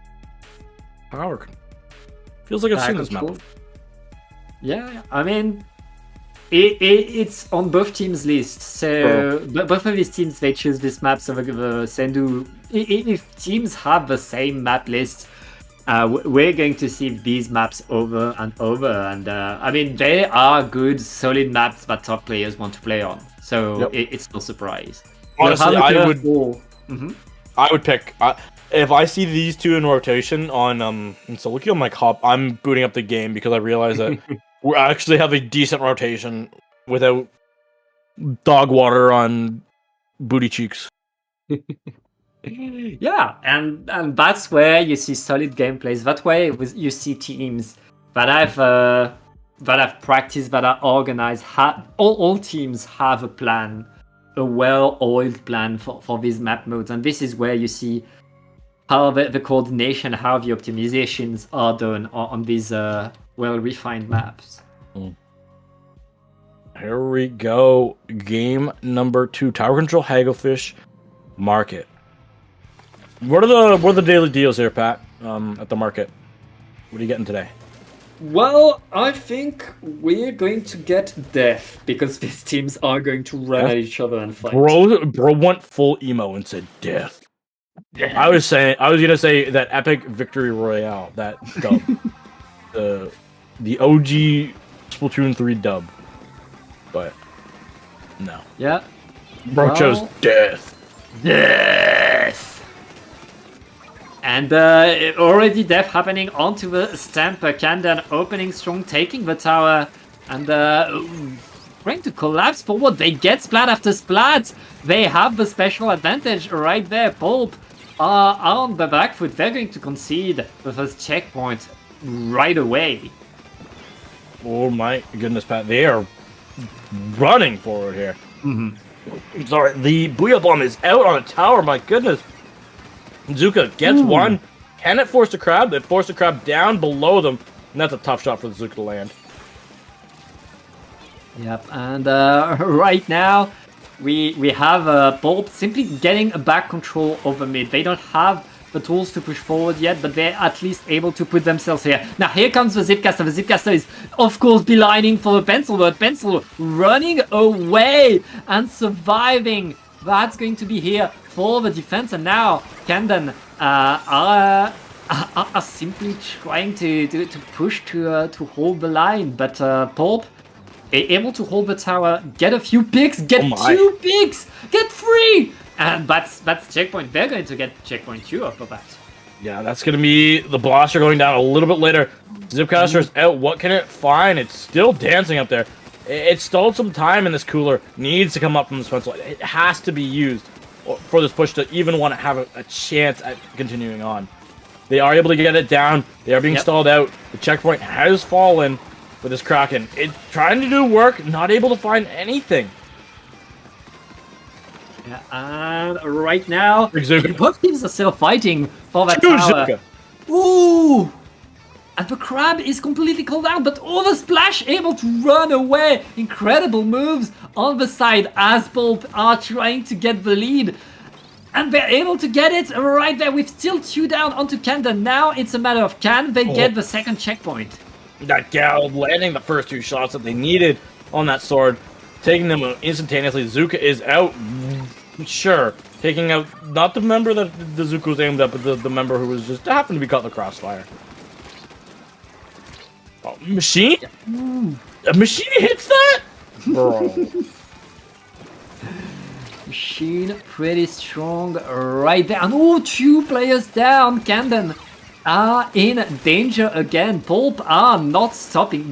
Pulp are winning the fights. And that's really what's allowing Pulp to move forward right now. They're winning more fights, Ginny. They are doing a very good job. Crab is out, just trying to slow things down and just reclaim this game. Yeah, now both teams looking at each other as Pulp is preparing another push. Zuka is gonna be able to get 1 big kill there. Yeah, the pencil is standing alive, but that pencil needs to hide. That pencil needs to go away because here comes the Zip coming in, getting the splat. That's 2 down by the Zip. Huge push, and that's a wipe out. Nobody was on tower though. Ginny, nobody was on tower. It got reset just a little bit, so it went back, but they should be able to get through the second. Now that I'm saying that, they've lost too many members for me to say that comfortably. Trades back and forth. The cooler's up though, Pat. The only thing that's stopping them is a blaster. Blaster's able to get 1. This blaster needs to refill on ink though. They need to stay alive so that they can get some more damage down. Yeah, I see the mistake now. Incredible defense by Camden. Not conceding the checkpoint here is so important for Camden. They have 40 seconds to get the lead back, but they don't need to break the checkpoint. All they need is to get back there. And they have a few specials ready. The crab tank is deployed onto the tower, able to find the splat onto the pencil, looking to get the shot as well. The shot is going to be called out. It's 3 down. Camden on their way to the final checkpoint that could decide the game, Ginny. Ooh, have to watch out here. That's gonna be a Kraken on tower just spinning around. You have to get back on a tower. They have the lead though. They were able to get the lead through that. The Kraken able to defend just long enough. But now what do you have to stop? This tower from rocking its way down to your base. What do you have to stop it now? I mean, you have 1 point of lead. Here comes the crab tank deployed onto the tower to stop it. That's 1 player down, looking to get another. Yeah. The machine trying to do its best against that crab tank, but just could not. It could not take out the crab tank in time. It needed to, because that crab's able to get at least in live, I think 3 assists onto the tower, which and maybe a kill, which is too much, way too much value. Yeah. But that's how close we are between these 2 teams. Game 1 was won in overtime by 1 point, because it's overtime. Game 2 won by 1 point, getting to the overtime again. These 2 teams are simply answering blow for blow, fight for fight. It is non-stop. And going on to Crab Leg Capital Zones, that's looking like it's going to change the dynamic a lot. And I can't wait to see the crab tank coming back, honestly, because range is king on Crab Leg. I love, Pat, how you said, of course, it's overtime. You can only win it by 1 point if you win in overtime. That's not true. We have a mode that you can win it by. I know. You have a mode that you can win it by actually up to 20 in overtime. Yes. The most I've ever seen, because I forget who it was on YouTube, because you can throw 4 power climbs in the basket at the same time, and they will all count. Yeah, they open the basket together. Yeah. It all throw them in the same frame. But it also has to come. Imagine waiting 5 minutes just for somebody to throw it 1 frame too early. I think you don't need to throw them on the same frame. If the basket is closed and you throw 4 super clams at the basket, that's 80 points. Yes, but then the other ones have to all be able to be in there in time. It's tight. Okay. It's the third and the fourth ones that are the issue. Genie. First 2. Genie. Yeah. Genie. We have a leader. Oh, E-Liter. I like E-Liter. I mean, for this map likes Elita. Yeah, see, boom. That's why this map likes Elita. I don't know. I like E-Liter. It's entertaining. It's fun. I do have to say the version they have there, not as entertaining. Because I like me beacons. It's the main weapon that's fun, Genie. You always have so much you can do, and right now, Candon are simply holding the zone. We're past the 50 points mark, and Pulp are struggling to go forward. Here comes the Booyah Bomb. The Booyah Bomb's able to neutralize the zone. Not yet. Okay, they're able to paint it now, but Candon is coming back in there, and Candon is already pushing forward back, and Pulp can't stay on the map right now. No, they got in and then they got out. They got in enough to say hello, I'll have zone, and then disappeared. Yeah, I feel like that's the kind of penalty you're happy to take if you're Candon, because Candon keeps the control, keeps the numbers advantage. They keep getting splat after splat. That Elita being in position is like Pulp was not ready for the Elita. What Zuka's gonna push them out on the side of Pulp? Oh wait, they don't have one. Oh. The Booyah Bomb is gonna do enough, because all you have to do is take out the rest of the members in front, then the Elita can't beat the zone. You do have the Wave Breaker, which... It's dead. Wow, it's exciting. Yeah, and now it's Pulp being in control. 23 is the number to beat, and I mean, now the pencil is the position the leader was. The pencil is the one defending and forcing all of Candon to just wait for the right opportunity to go in. Oh! This is now going to be hard to get back in, because realistically, how are you going to get the E-Liter back in? Huh? That's lead. That's lead for Pulp.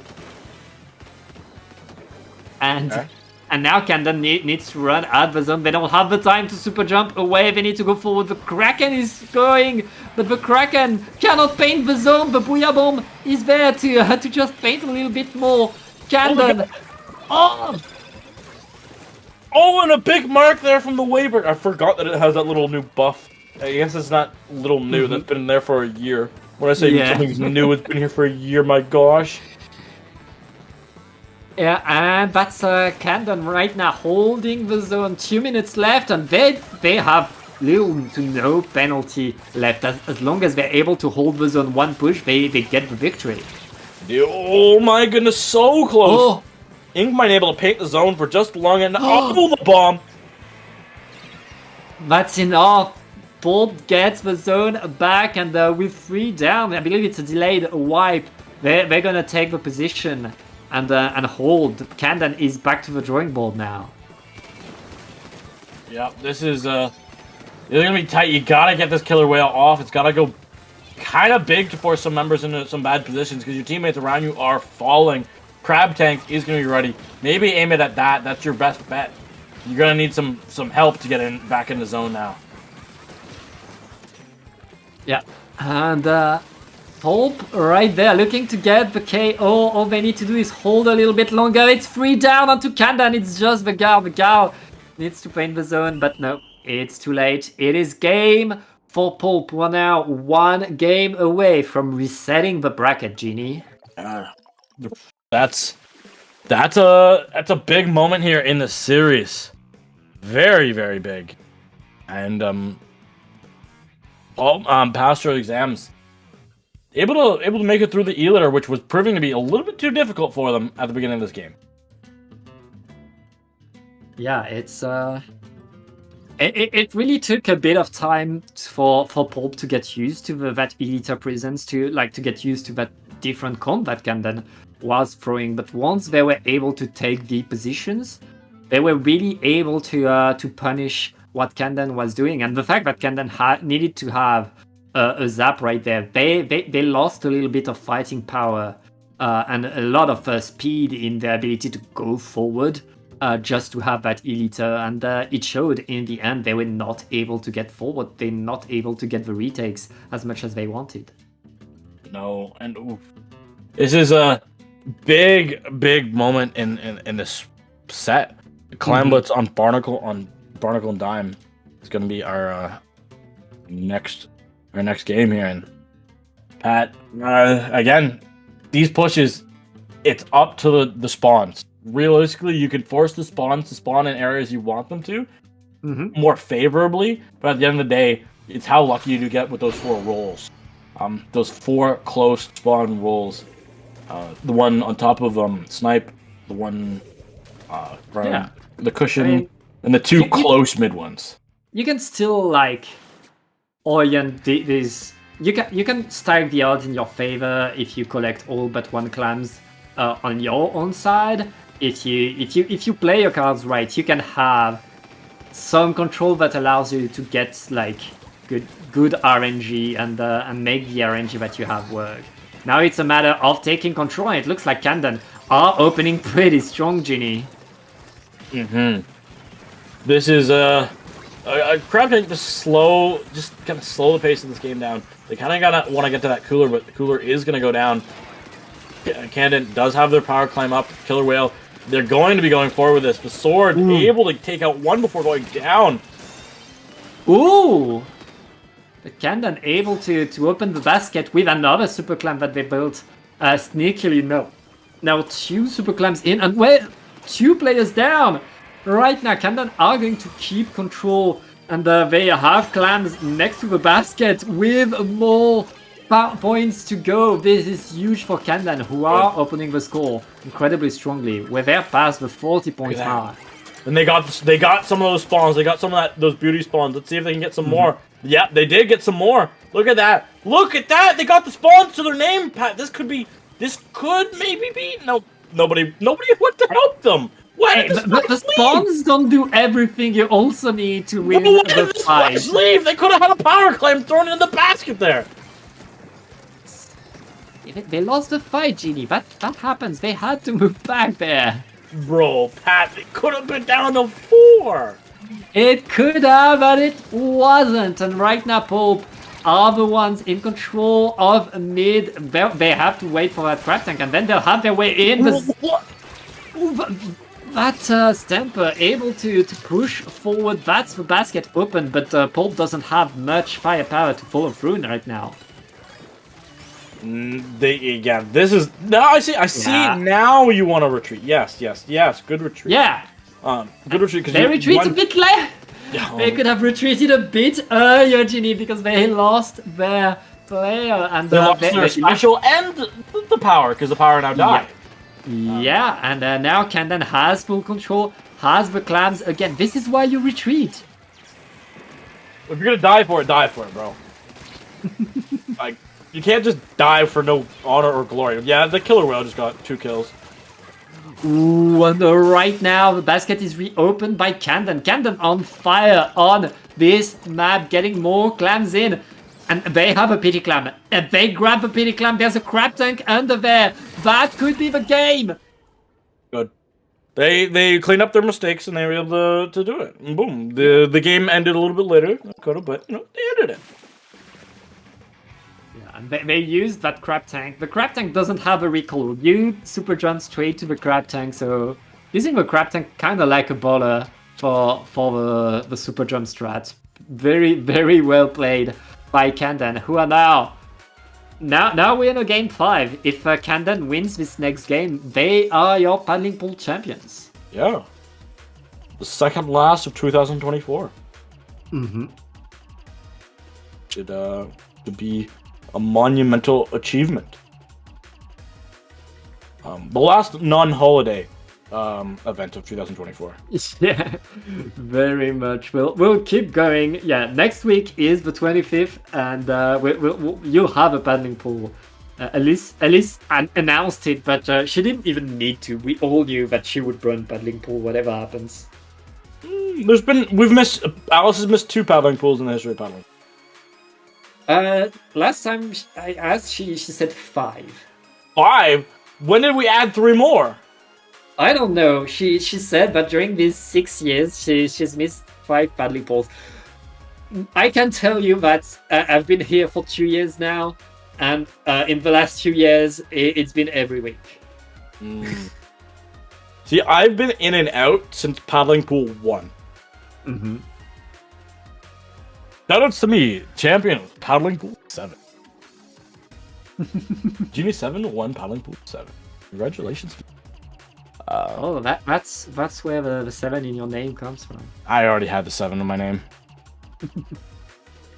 It was funny. So you just knew you had to lock on for that one to win. Yeah, we had to lock in. We went 3-0 on the day, and we won the tournament. It was a double elimination tournament where we won 3 matches, 2 of them against the same team, and won the game. Nice. Yeah, that tells you how far we've come as a community. Yeah. We had Why are you showing us that? Oh my gosh! Yeah, Ink Alpha right there. That's us. That was all paddling pool. Now we're on Sendu. Oh my gosh! And we are now on the tiebreaker, which is going to be Rainmaker on Humpback. If Camden wins this, that's it. They're your paddling pool champion. If Pulp Pastor Exams wins this, they get a reset. They get to play more. All the marbles being on a Rainmaker on Humpback is terrifying to me, but to these players, they're used to it. They're used to the pressure. I do remember we did have some paddling pools where we didn't actually have a paddling pool because we didn't have enough teams. Mm-hmm. Those got canceled. Yeah. But alas. Maybe why. Alas, that is what happens. Pat, are you ready for the next match? Are you ready for 2025 when the Splatoon series turns 10 years old? I cannot wait, Ginny. Honestly, I cannot wait. I still love this game. I still love watching this game and seeing these teams go at it. It's really always fun, and I can't wait to see more and more and more of it. I can't tell a lie on stream, so I'll tell the truth. I love this series. I love this series. This series is everything. In all of its glories, in all of its trials. Yeah, it's so much fun. Nogami third kits? Nogami third kit switched to Splatoon 3 Deluxe on launch? Question mark? Because we had 2 Splatoon games on the same console. I think we should stick to the formula of 1 Splatoon game per console, but Splatoon 3 is kind of here, so why don't we have Splatoon 4 on the Switch 2, but not have it on a launch title, have it come 2 years, maybe 3 to 4 years into the system's lifetime. Yeah. But then it also has Splatoon 3 Deluxe on it, so then this game doesn't feel completely lost. I feel like we can't have a Splatoon 4 right now because that would mean it's rushed again. Yeah, no, Splatoon 4 needs to be Splatoon 4 can't come any sooner than I would like to say 2027. Yeah. I don't want to hear anything about it until 2026. Yeah, I agree. Splatoon 3 Deluxe would be nice. Where we get third kits. Yep. They don't need to call it Deluxe. They can just release third kits. No, but they put it onto the next system. Mm-hmm. The Switch. Do you remember, Pat, when Third Switch hits was and an Agent 4 DLC. real?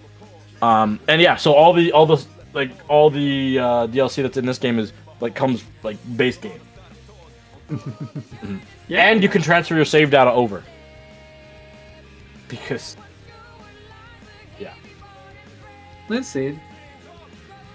We'll see what happens. I know that like I'm happy with how Splatoon is right now. So if they add things, I'll be even happier.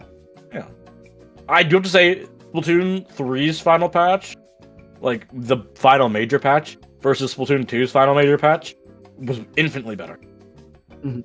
Splatoon 3's we have much more weapon variety. Yeah, we have so many different weapons for sure. And if you're wondering, one player decided to take a break before, so we're just waiting for them to get back in the lobby. Not I sure. don't know. We have like not this why. elevator music. So, actually waiting for our next match, bro. That's one thing I don't miss about this. See, in collegiate, you start losing Yeah. points. You start losing points if you're late to the scheduled time. We still do have our delays, but like, Hey, I mean, all paddling pool wonderful TOs, they're lenient. They do that every week, so as long as it's not too long, they won't intervene. And it's not like we won teams pretty have smooth. though. wait. Yeah, won. we've had a smooth tournament, and right now it's grand finals, so nobody else is waiting for them. It's just these 8 players that are making themselves wait.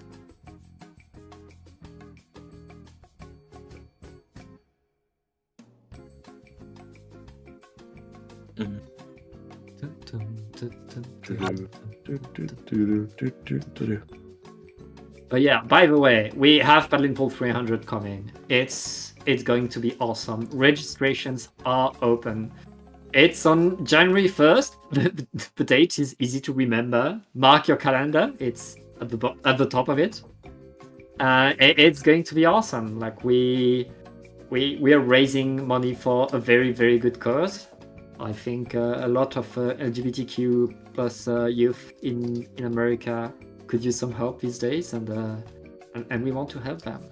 Mm-hmm. And I don't think there's a better way to celebrate Splatoon than to raise money for a good cause. Yeah. Oof. Dude. I am so ready. Let's get gaming. Bro, it's just so weird. This is Game 5, Grand Finals 2-2. Yeah. Why are we waiting? That reminds me of one of the first blocks that we did together. It was not on Dapple, it was on Splatter, not on Splatter Max, but there was one team that was late by 20 minutes. Yep. Oh yeah. No, that happened. Yeah, and it was during the first big run, so we just talked about Salmon Run for 15 minutes. Oh, yeah. Despite it being a tournament. I don't mind Sometimes you have. talking about stars, but like the last Splatoon thing I really did was Grand Fest, bro, and that was months ago. Oh, whoa, yeah, you've Well, I hop on this game, man. I play with my girlfriend for a little bit, and then I realize how bad this game is. And then I hop off. It's a good game. It's really a fun game. It's a fun game. It's just, why can't everybody have fun? Why does Dapple Doolies have to have dog special and not a fun kit, and then like Squeezer just get to exist in the way that it does?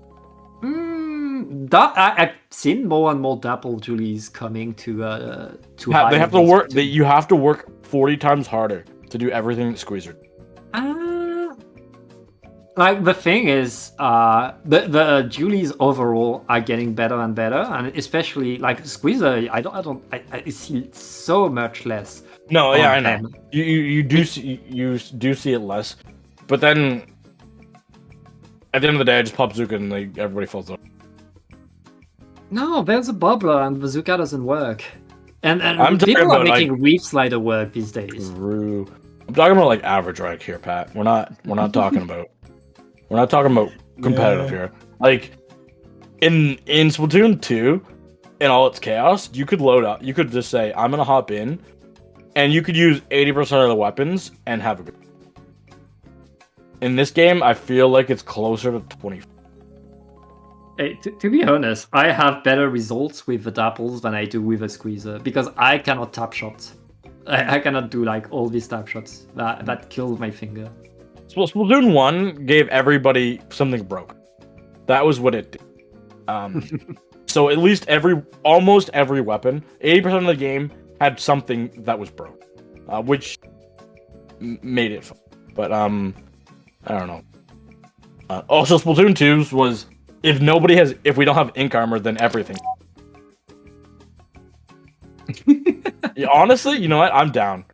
I'm so down for this, Dorian, because like this is kind of what's going on right now.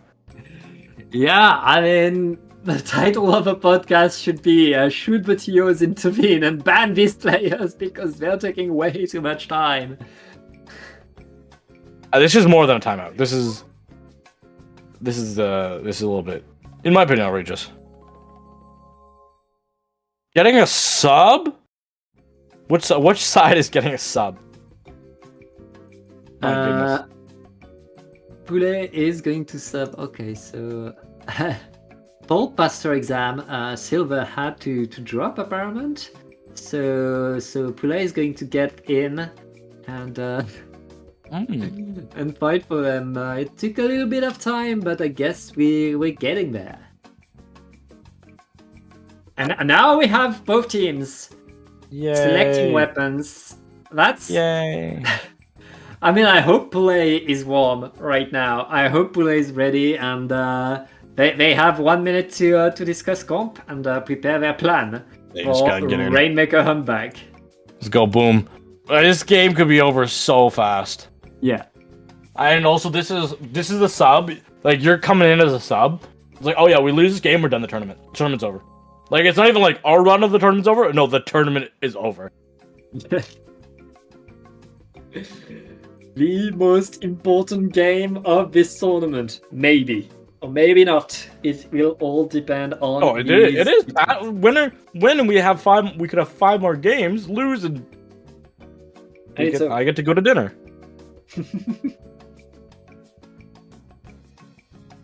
Yeah, it's all we need right now. Teams are getting ready, and funny thing, it's Candon that we're taking their time to press A. If I were Candon, I'm just press A as fast as I can, to not let the other team like think, to not let them prepare. But let's go. It's tiebreaker on Rainmaker. Here we go. Oof. Decav. You know what? Instead of regular sword, we have decapitator sword. That decapitator is so good. It has the object damage, it can fight, it can paint, it can do everything. And a bubbler on the elbow is such a useful tool. And right now, both teams fighting and... Okay, everybody's dying. Yeah, Pat asked for death a while ago, and he's gonna get Yeah. I love death. And I'm not even a teenager. Not a phase. It's a way of life. Okay, right now it looks like Pulp are going to grab the Rainmaker, are trying to find their way in, and Rainmaker's stuck in not mid. gonna work. Yeah, that's a delayed wipe by Candon. Candon, now it's their turn to pop, it's their turn to grab. Yep, they are gonna go with this. They're gonna go right side? Yeah, go right side. Yeah. The strikes. They're gonna slow him down a bit. A good killer whale to really try and open this up. You should be able to get this now. Oh, I say that when Zuka comes out. Crab tank, good spot to use it if you can get on that. Oh, there you go. Still able to get there, still able to get something, but the rest of the team was kind of down, which means we're back to the drawing board. Both teams just defending strong, but we're back to a fight for mid. Oh, and Decav able to come in and get a nice spot there. Rainmaker is going to reset back into neutral, into that mid position. So they are going to get this pop. Zuka is ready to go. They have that. They are going to use it with combination of the Tri-Strikes. Unfortunately, they're using them in the exact same location, so they're not really getting insane value with it. They get the lead, but Pat, I can't help to think that if they were to use the Zuka in like behind or in front of the Tri-Strikes, they would have cut the members running away from the strikes, not on top of each other. I mean, getting the lead there without getting the checkpoint is completely meaningless. And, No, honestly, that's why I think the push. A push is a push, no matter how small. I haven't said that in 5 months, but it's not gonna win the game. Wait, biker jelly? Yeah. No biker. And right now, Camden getting the checkpoint, getting a few extra points with 2 down on each side. The Rainmaker is going to be repopped by Camden, who are still holding that line, but all of Pulp are going forward right there. They're going to chase people out thanks to the strikes. That's going to be rough for Camden to maintain. No, yeah, push is over. Oh yeah, push is gone now. Just your splash. You have to back off. You have to live. You have to hold his control in mid just a little bit. They're trying to go for some splash, but the range on that weapon is just minuscule. Oh my goodness, the Zuka. Yeah, that Zuka is coming. And Camden back to 3 down. Back to 3 down. Pulp with the checkpoint. Now all they need is a repop and they can simply run forward for the lead. There you go. They got it. Now they're running it down all the way down to the 20, to the 18, to the 17, all the way down. Not quite the game, but they are here still alive in that big bubbler. They have that crab tank, which is popping from the other side. The Rainmaker is going to fall down. Sword is going to take that one out. Sub easily able to do that, but they just can't get up. Decav, not a weapon that can really get that vertical range. Yeah, very nice moves by the Decapitator right now. Camden, there's no checkpoint anymore, so each push is going to get faster and faster, but they need to get a good lead. On this map, no lead is safe, but there's only 1 minute for Camden to get a push. They gotta make progress in mid now. I feel like they need two solid attempts here, or just a wipeout. That crab is not gonna fall to the Zuka. My goodness, the pop is through. Big here. If this range blaster can do some work for this, Decap gets 2 for their name and 3 with the help of the teammate. Yeah, and right now, Pulp are the one with control of the Rainmaker, with the numbers advantage. They're the ones pushing forward and getting splat after splat. The Kraken is deployed. That Kraken needs to create a miracle. Rainmaker is going to dodge for as long as they can, but Pulp still has a lot of control, Ginny. That was good. It was rough for them to really get in there. We're gonna see the Killer Whale coming out now. Let's see what they can get done with this. The Rainmaker has been popped. 4 seconds on the clock, Pat. This will be it. This will be the tournament. Camden, if you push this for the lead, you win the tournament. Decap is in. Zuka is in. Game over. I mean, Camden had to grab the Rainmaker in a hurry, and they instantly retreated to their own street. They were losing so much time. There was no way they were getting back in. Both of these teams got good pushes, but in the end, we have Pulp, Faster Exam, getting the bracket reset, getting to the final set of the tournament. We are back to 0-0, Ginny. And back to a big game. Now we're going to Clam Blitz on Umamarunes. Ooh, reset time. None of the maps can be the same, correct? Or can they be the same? There could be repeats. It's a new set. It's a new set. It's a new pool. Nice. But nice we get a new map. Both teams picked this, and we haven't gone to this one yet. That's kind of funny. This will be game number 10 for these two teams against each other. They can't do the full 15 games against each other because winners finals only went to game 4. But they can do 14 games against each other. Please don't. Yeah, it's honestly, these teams are pretty even. Every game they answer back and forth. Now, Oldbuster Exam got the upper hand. I guess now Poulet is warm, Poulet is ready, and they know how to play together. We'll see if Kandan is able to get the answer to what Pulp is cooking now. Yep. I am more than ready for these two teams to get into it. We're just waiting on our spectator to ready up, and then we will be in that game. Yeah. And here we go. Let's go. Let's get it. Are you ready for Grands, Pat? Are you ready for reset, Pat? It is the reset, and it looks like Poulet is going to switch to the bucket this time.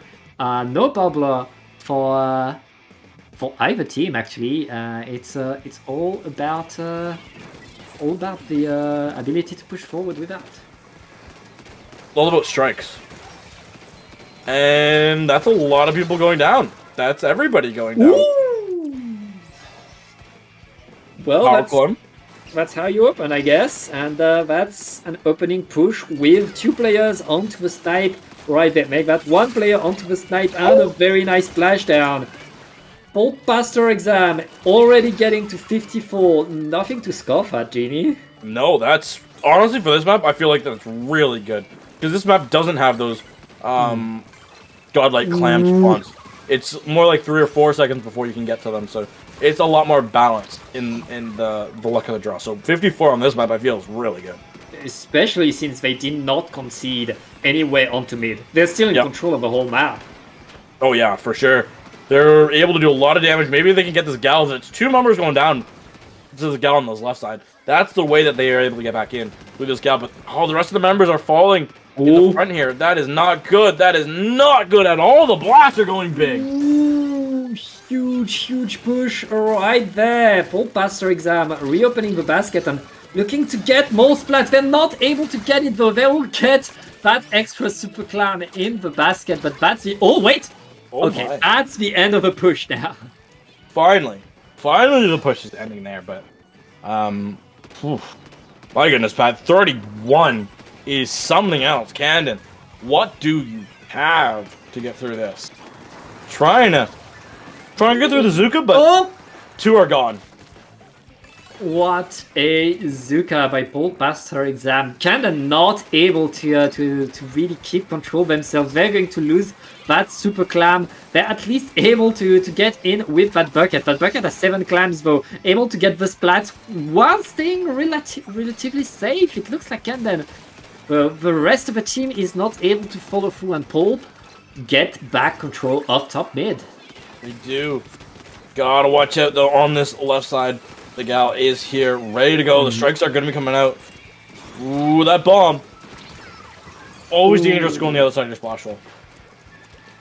And it's Candon are still fighting right now with 2 players down onto Pulp. This could be the opportunity to push forward. And with the Kraken, they can create that havoc. They can make the difference. At least they're able to open the basket and set themselves up in the right positions. Yep. There goes the cooler. They're trying to get their way through. They got the only clam stones on this map that are insane. They're able to get another power climb in. It's a 2v2 scenario. Make that an effective wipe. That was a door, Pat, that they needed to keep open for just a little bit longer, because if they were able to keep that gal alive with those clams, we saw that the members alive would have been able to jump back with that pity clam. Hey. Earlier, Oldbuster Exam got a similar push to that. Jump off the map, Pat! Oh, I didn't see. I missed it.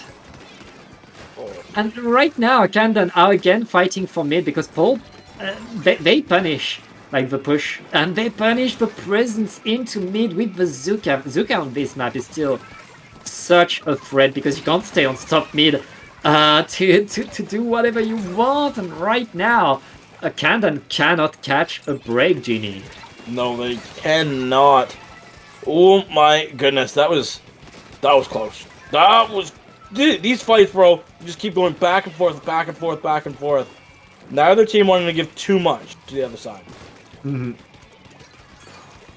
Yeah, and we're in the last minute of this game, and Candon has yet to get a big push similar to what Pulp was able to get right now. Pulp are in defensive position. They have everything ready. We're waiting for the mistake by Kandan, who are using all of their specials, but I don't see much players coming forward.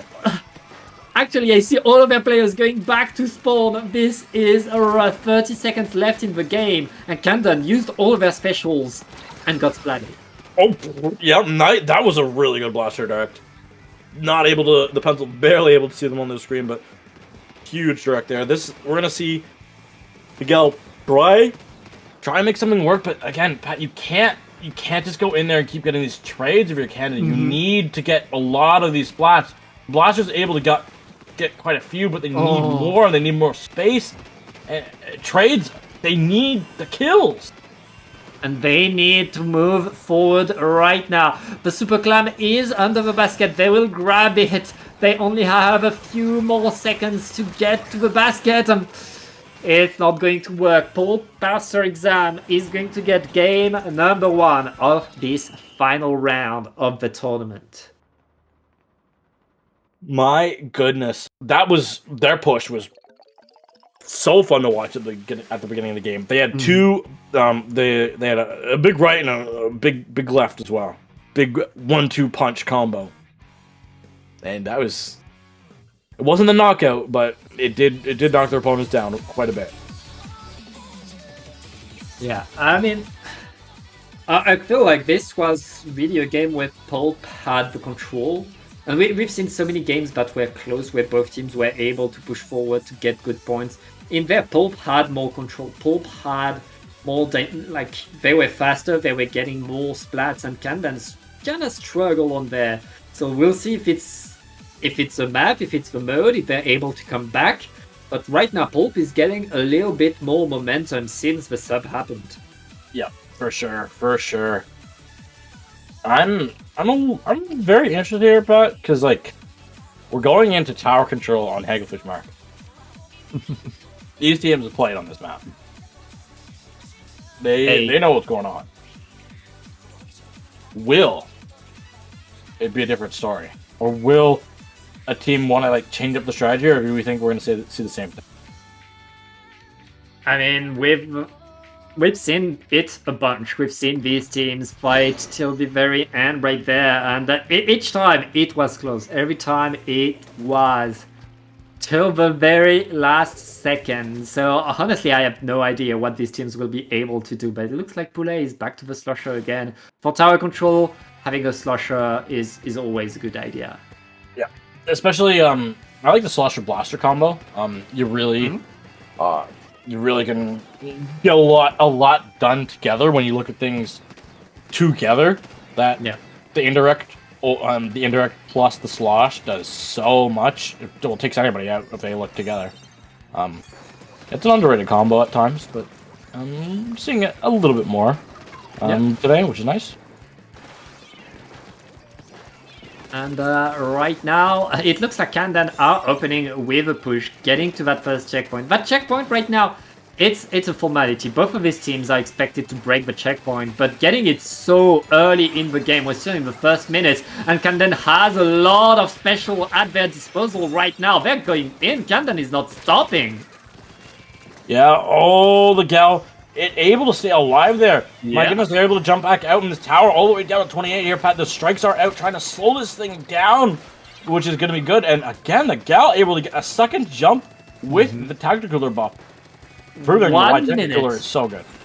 1 minute to take 2 checkpoints. Huge opening by Kandan right there. That's how you change the momentum. That's how you change the story of this set that was starting to look like Pulp's thing. But right now, it's very much for Kandan, who are getting the splats and who are activating the crab tank in a position where Pulp is forced to move away, abandon tower. They had to abandon ship there. There is going to be strikes. The crab not able to get a whole bunch done, but it slowed it down so their teammates were able to get that jump back in. The pencil's able to come through and get that cleanup. Charlie Ray on this bottom side does see the slosher. Gets hit by the blaster, and that's going to be your position outed. You're going to have to back off now. You cannot fight this. They are gone now. They're going to try and find everything they can. How long? Okay, never mind. Yeah, that's checkpoint 1 for Pulp. They need to get checkpoint 2 as well, though. All of Camden are there to stop things. The crab is going to fall to the strike, but nice bomb onto the tower right there. Camden holding their defense, making sure that Pulp cannot get to that checkpoint.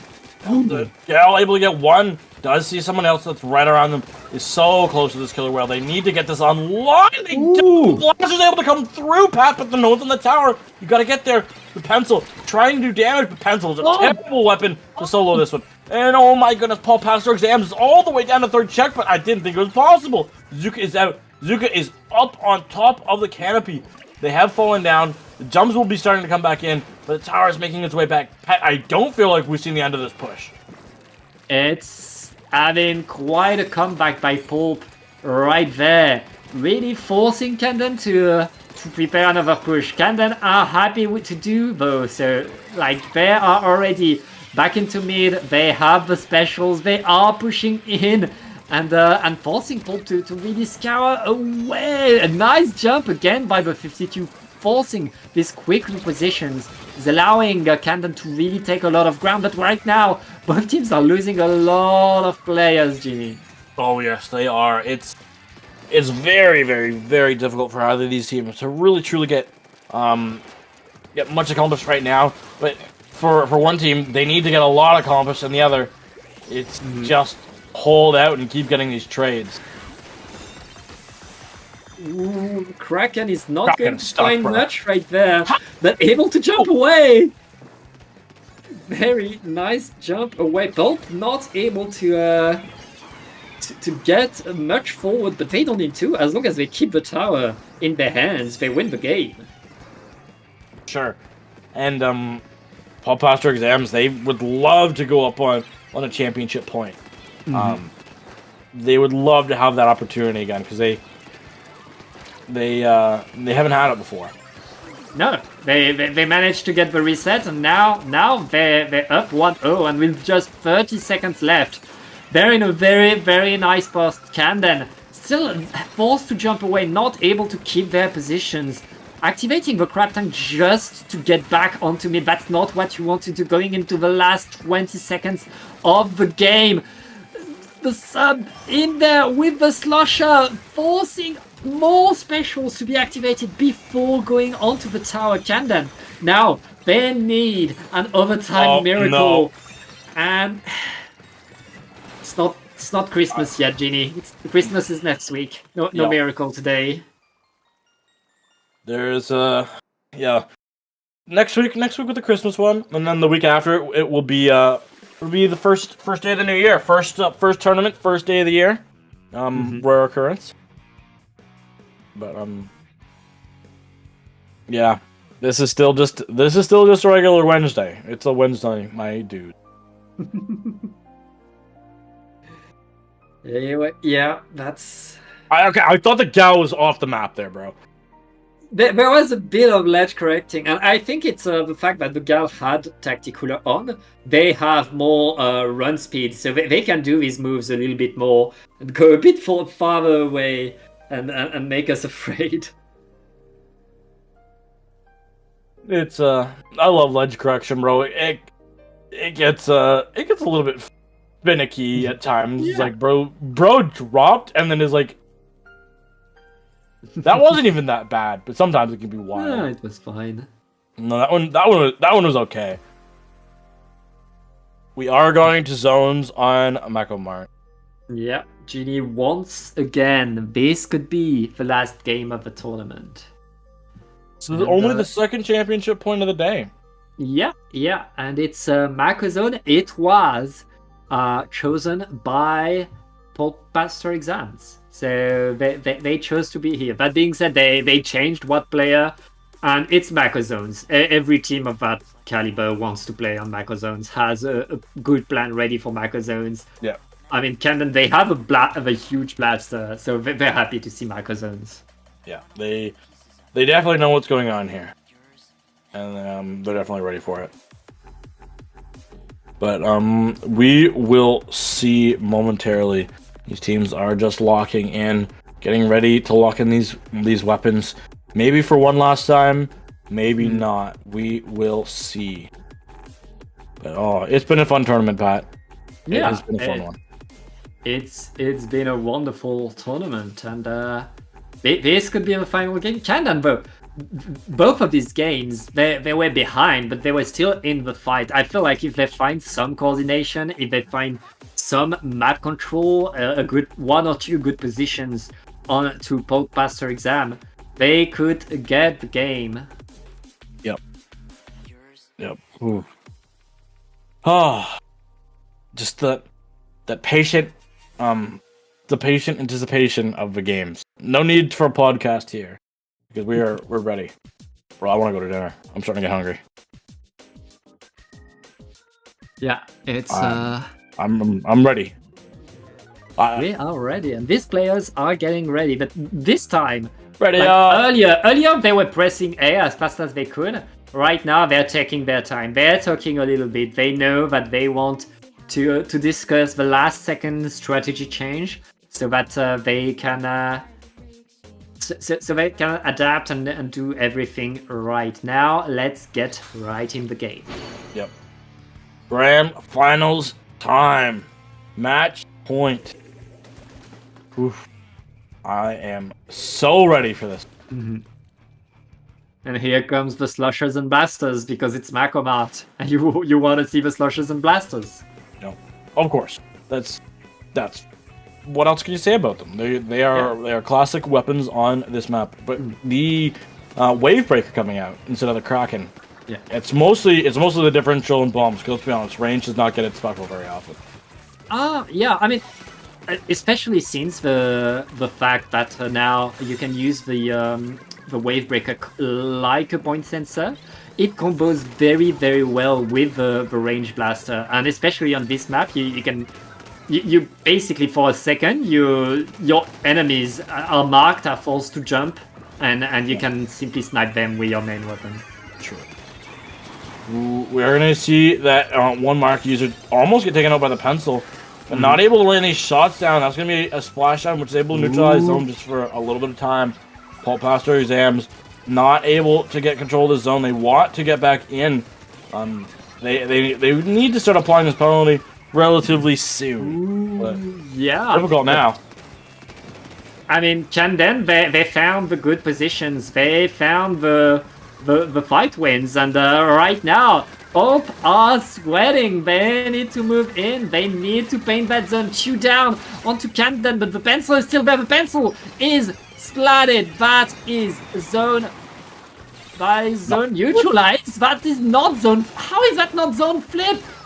I have no idea. And Cannon, they want to extend this series. They want to keep going, but the zone. Everybody needs to paint this thing. If you have a weapon, paint it. What? The Splatoon didn't paint that? Pencil had a full charge and was retiring able again. to overpaint the splashdown. Okay. Huh. Okay.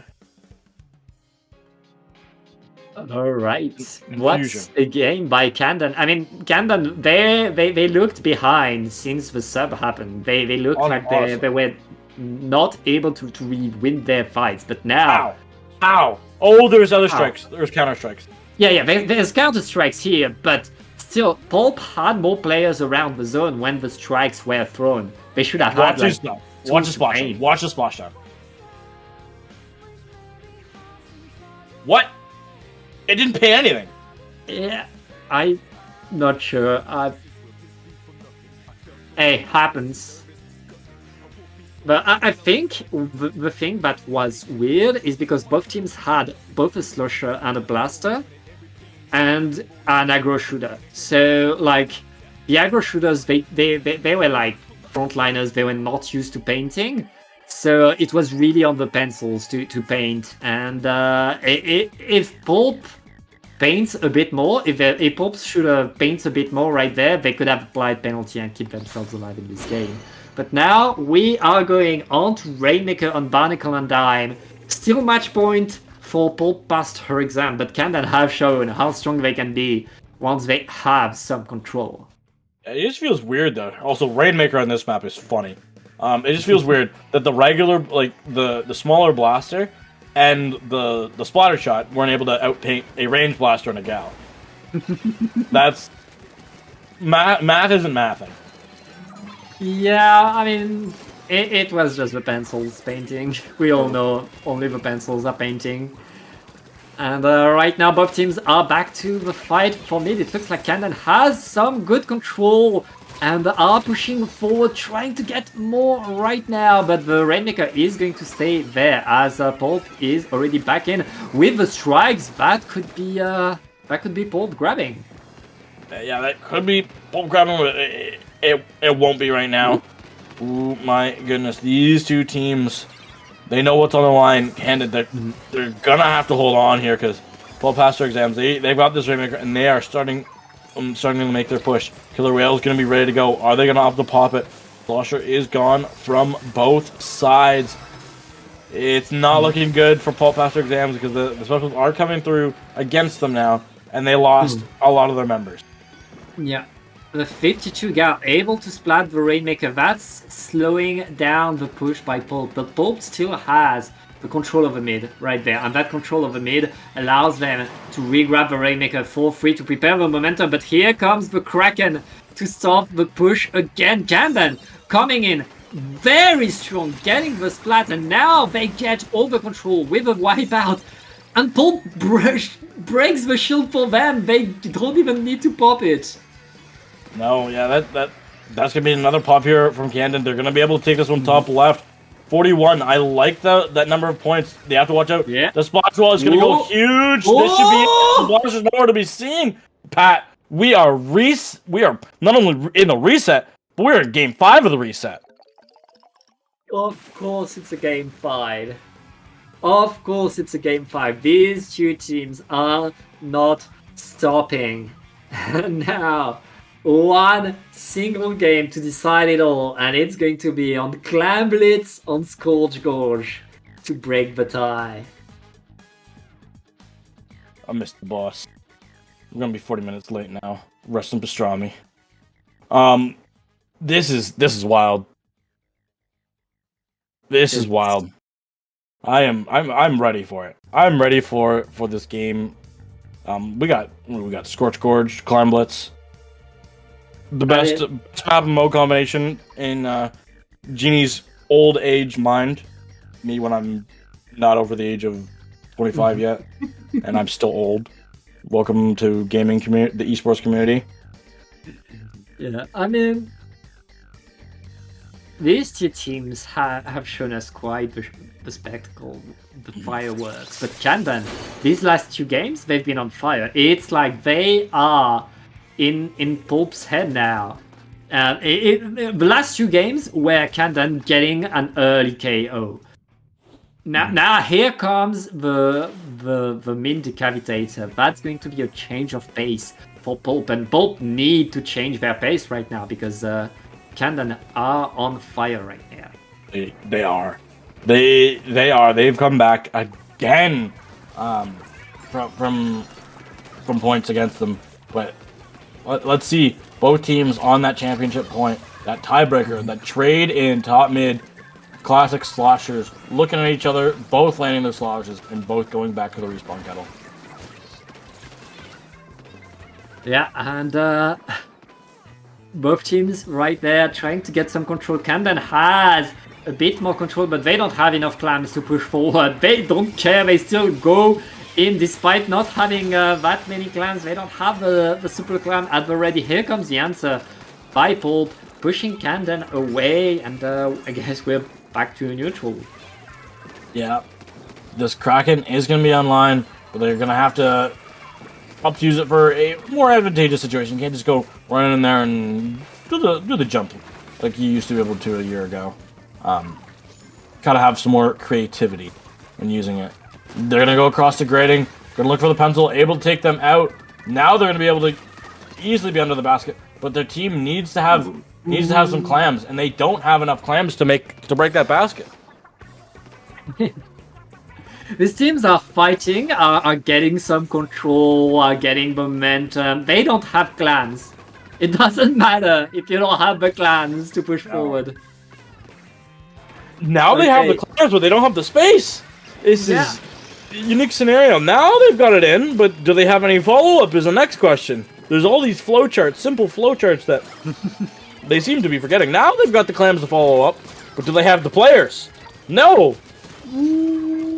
Yeah, I mean, they still have their 52. Well, they no longer have anything. 53. 2 minutes in the game, getting to 53 is a decent push. It's not the best. Now it's all going to depend on can they solve the next push by Pulp pass their exam. And right now it's looking pretty nice for Kandan, who are getting the trade. We're back to a fight for mid. Pulp not able to really capitalize off of the splats they got on to Kandan. There's gonna be. Is it a pity picked up? I think it was. I think so, yeah. That could come back and bite Kitty in the butt, like so hard, with a match that is being so stally like this. It could take some time.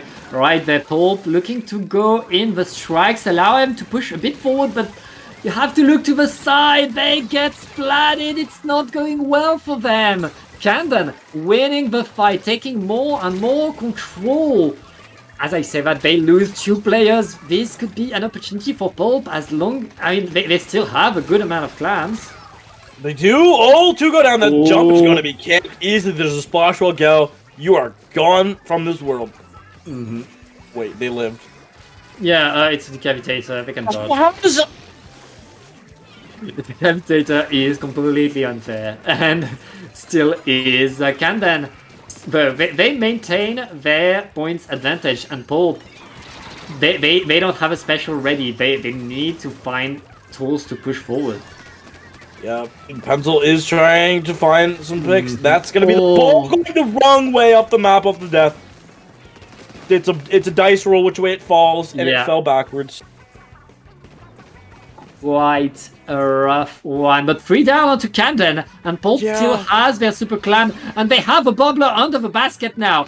Good one, the 52 gal is going to fall. Pulp needs to keep the basket open, but they are not able to stay in there, and they lose their players. Huge defense by Kandan, who were able to respawn fast enough. Now we have just 45 seconds left, and Kandan are looking good, Genie. I can't help but think, Pep, but a 60 versus an 80 on the score of Pulp would have been so much nicer if they had that, if that power climb hadn't fallen off the map in that direction. Yep. Now they've got 30 seconds to make something happen without a decap. They're gonna have a Zuka online, and I'm gonna be honest, that Zuka needs to go crazy. They get 1, 2 are gone. They have 1 more shot. Not able to find the pencil. They don't find it.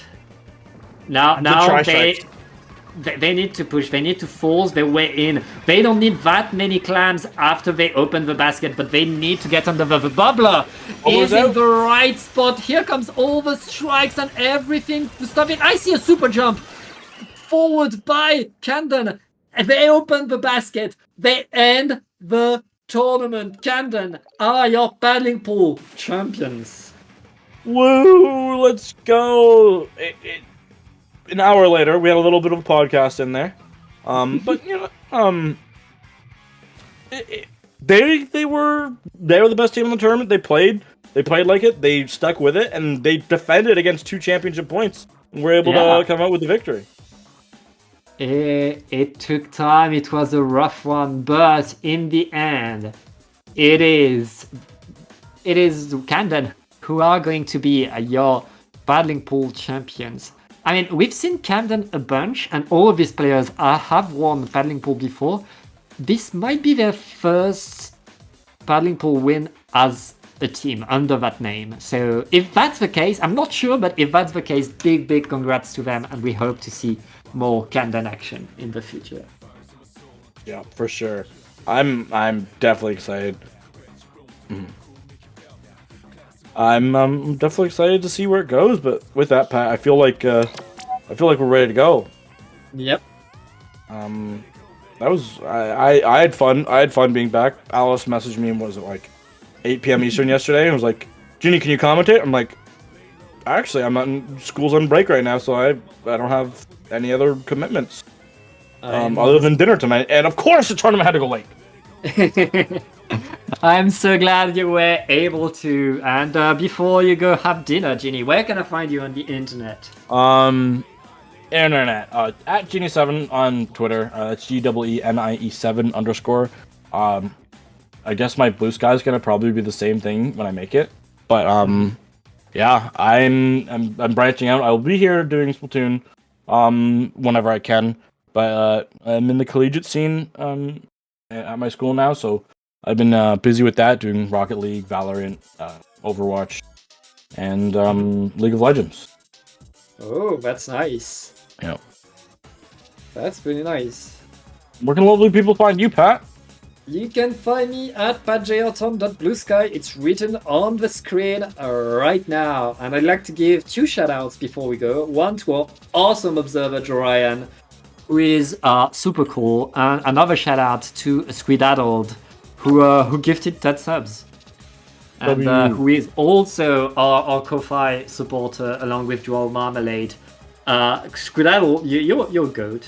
We love you, and Joel Marmalade as well. Like it's support by people like you that allow us to invest that money to make better tournaments in the future. But with that, don't forget Paddling Pool 300 is coming up in 2 weeks after our Christmas special. $2.99. 25 will bring in a new first the change of the first digit of the paddling pools, which is always exciting. Yep. It's going to be huge. Be ready for it. Thank you so much for watching. Bye-bye.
I never felt like